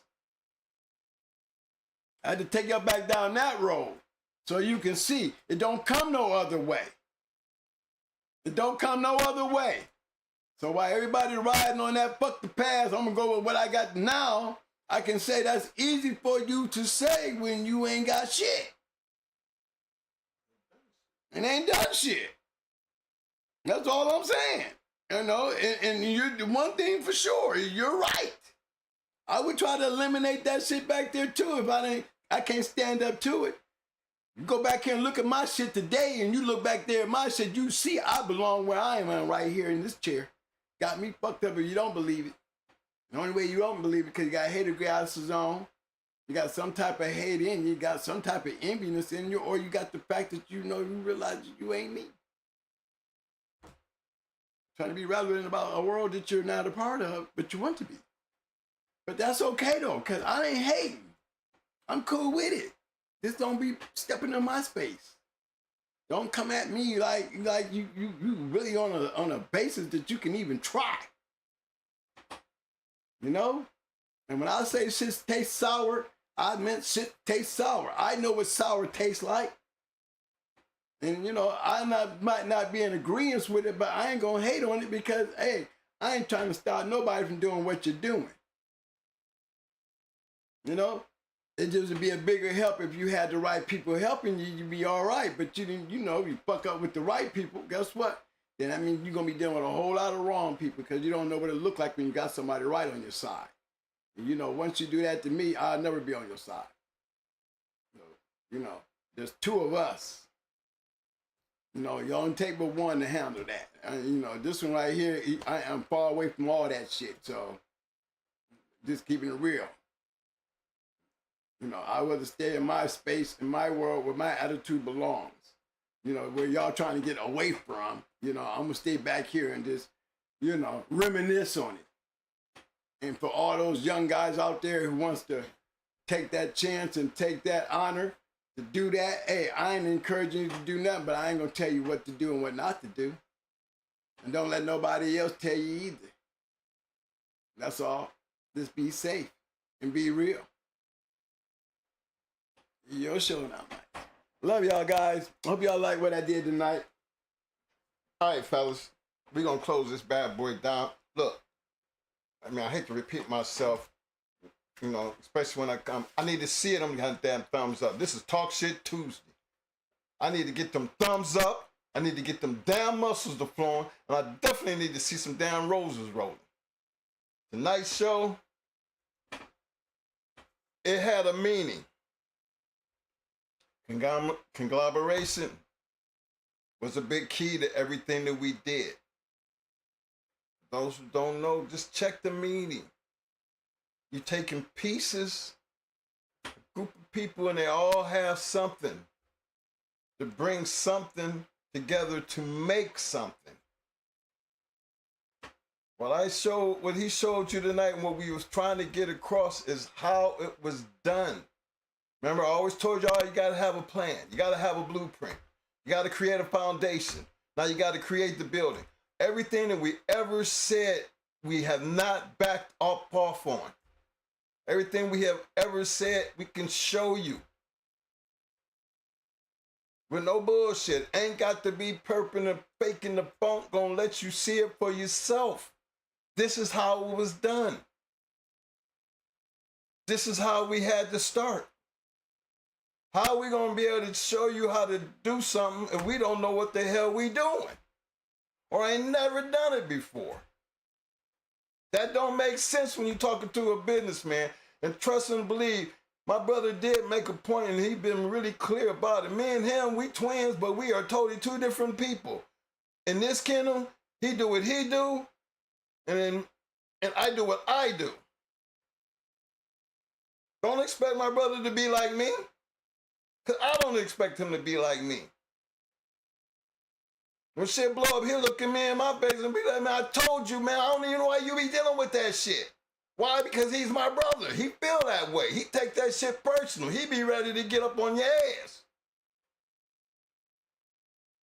But me, I look at it like same way he does. When he gets in here and he sits in this chair and he starts talking about them dogs, he talk about that part that he know very, very well. Know why? Because he is the architect. When it comes down to the business side, he lets me do that because that's what I do. I help bring all the pieces together. You just tell me what you need. We're going to make all these pieces. This is how we're going to get there. All that paperwork he showed you, that was all before it ever even happened. Because he stuck to the plan. I knew the plan and I helped him stick to the plan. That's just how Going Hard Kennels worked. That's what it consisted of. A group of brothers. And I put my KP in there. Ben. My man Ben in there. Boy 3D. Boy 3D. Gameville, yeah. Red Bobby. Yeah, Red Bobby. Duke. These are the guys that believe. These are the guys that believe and continue to make this shit work. So without just be sitting behind the damn screen just talking,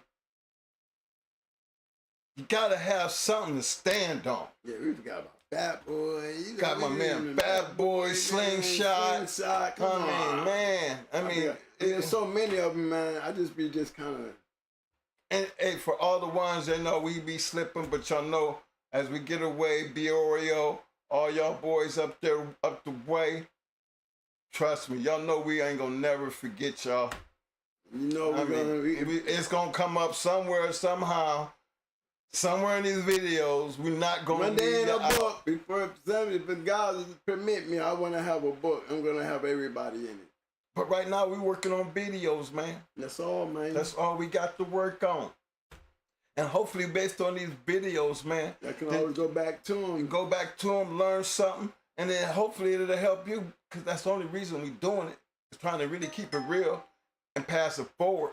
Same way that all them people that, you know, you see on them pedigrees that made that shit happen for us, we'll never be on their level. But if you notice something, if you look at our shit, don't our shit look like they shit? And if you notice something, wasn't we winning just like they was winning? Wasn't we creating exactly what they was creating? And when you're trying to be competitive, Journey, and if you're taking care of your business, those are the results. Yes, sir. And if the last time I checked, that's how any business becomes successful. And if you got to just keep hammering it in your head and hammering it in your head, then that's all we know how to do.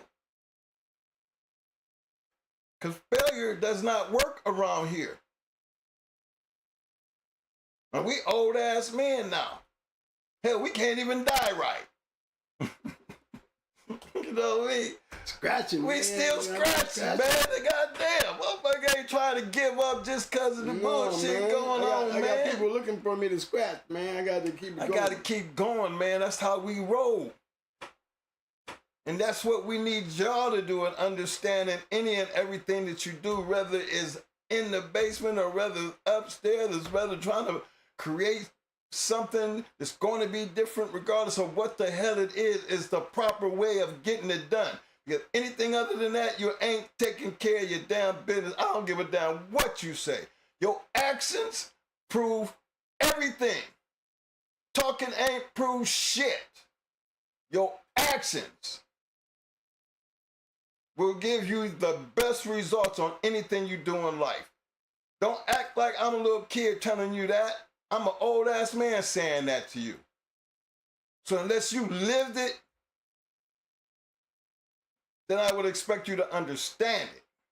Should be a little bit more easier. But for those who ain't lived it yet, you need to take that bit of advice and put it on a note and put it on the mirror that you look at every morning.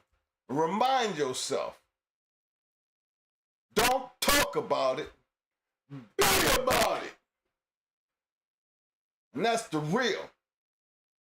Because if you want to do anything in life, and you do the right things to be that in life, life gonna pay off for you. Same thing all the way around, dogs or not, regardless of what it is. We stuck to a format, we played that format, and guess what? We can talk about it. So we just need y'all to understand that as we close up here. And keep y'all on same track, because it's Talk Shit Tuesday. We're gonna just straight bring it to the table. Like he said, there's a whole lot between Southern Kennels, there's a whole lot between Stone City Kennels. That all has something in common. And we had that thing that was in common. And that thing that worked for them, worked for us. That conglomeration that we have for each other, without it, we could have never been able to do the things we did. Without it, they would have never been able to do the things they did. But all the people that you've seen him pull up and all the things that he talked about doing, you had to be able to conglomerate and pull all that together to make Going Hard Kennels. And if you don't have that, then you won't never have success. I think I made that just as clear as possible. And it really ain't nothing to argue about, you know what I mean? Because You can't change shit in the past. It is what it is. So, as far as trying to throw the past out, I don't see how that works, because every time you pull up your pedigree, you're going to have to go back there just to even be relevant about what you're dealing with here in the future. So, get off of that shit. I'm finna hit the music and we're going to get out of here. Hold on. Y'all feel me? I'd like to thank the 700 people, the 700 views we got tonight. I mean, somebody was watching. For the guys that's sitting in the garage, the guys out there working with your dogs, the guys that's sitting in the house, guys that are drinking your beers, to watch the show. Pit dog in the house, show the love, big bro. What's up, baby? You know, shout out to y'all, man. Thank y'all, man. Thank y'all. Thank y'all for keeping me wanting to be here with y'all, man. That's what it is. You know, thank you for stepping up and reminding me that there is something worth doing this for. And all the love and appreciation y'all put out there to me, man, I hear you. And I thank you. And I salute you. All right, fellas. So as we close this thing down, you know, I look at it like lesson learned. But through all the ups and downs, through all the bullshit that go on in life, man, just don't be a cur about it. Just remember what Twin said. You always. I did say we always. You've been saying we always scratch the wind. Always, man. Across the hat. Hey, bro, look, ain't nothing fake about that. All day. Been doing it way back then, gonna continuously do it all the way up until the man say it's time to lay down. You know what I'm saying? Don't talk about it, be about it. Hey, when I come and get when the game scratches comes to a game, man, you gotta be a point, man. You gotta pick me up though, baby. You gotta be able to pick me up though. Don't leave me out there. Man, if I put you between my leg and you do this right here, I'm letting him go. If you do like that right here, I'm letting him go. I'm coming. All he gotta do is get over there and I'm gonna come get him. Just get over there, bro. I got you. Enough is enough. And the time that time comes to where my brother come over here and I feel enough is enough, it'll be the day I announce this is our last show and how big of a pleasure it has been. But the time has come. And right now, I don't think he has got to that time yet. As y'all know, remember, Friday, my brother disappeared and didn't come back from the show. Brother was real sick that day. And I just seen how bad he was, that he sat in that chair as long as he did. That's the boy scratching. But that just brings me closer and closer why I let him just say what he needed to say, because that time might be getting close. You know? There's only so much you can do before, you know, it's time to just go ahead and just let it go. Because he's right. He's never going to fit in. I don't think he really wants to. But me, I get out and still support any and everybody. But just as much as I do that, I still got a brother, a kennel partner, a twin that don't always feel like I got to put up with that. Because the same way I protect him, he will protect me. Because I am my brother's keeper. And he can say just the same. So let us play our roles and let us do what we do. But believe us, it's always going to be from the heart. When it stop being there, you ain't got to worry about seeing our faces no more. So y'all keep doing what y'all doing, keep supporting the channel, keep hitting them like buttons, and keep scratching. Until Friday, Hot Mic Friday, everybody stay safe. Enjoy the rest of your week. Nephew! Shout out to my nephew. I laugh. Shout out to everybody.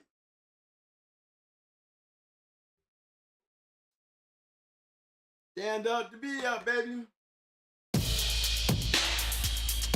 Dog of the night. I'm waiting on that music to come in there before I flash it on you. Oh, it's playing?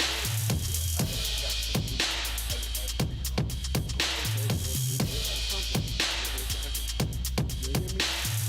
Oh, okay.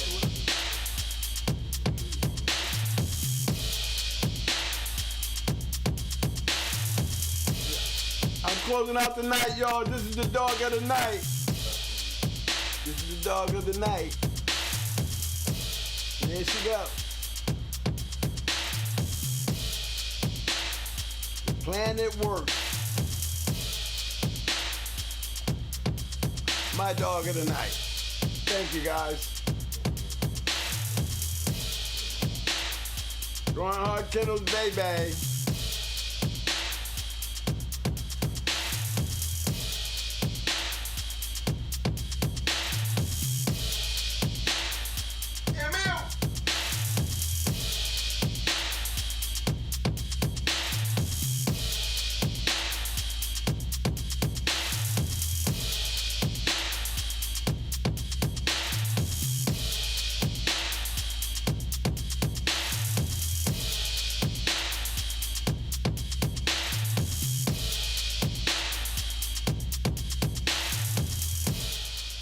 Clean up the pole, man, before you go, baby.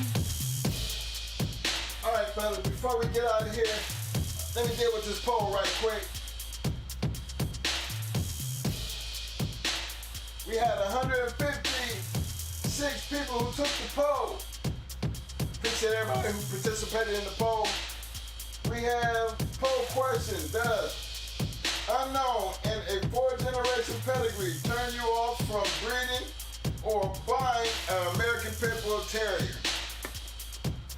We had 32% that said yes. We had 36% that said no. And we had 32% depending on the offspring. So we had a very, very, very close vote tonight. Damn, that shit changed like a mug, didn't it? It's close. Well, one thing it definitely gave us a chance to have something else to talk about. Because right. That is close as hell. And again, it's not a right or wrong answer, but history speaks for itself. And there is no wrong or right answer because the history has shown us that some people have the right to say no. Some people have the right to say yes. And some people have the right to say, put it on the dog. Put it on the dog. So appreciate everybody who took the poll. Again, thank you.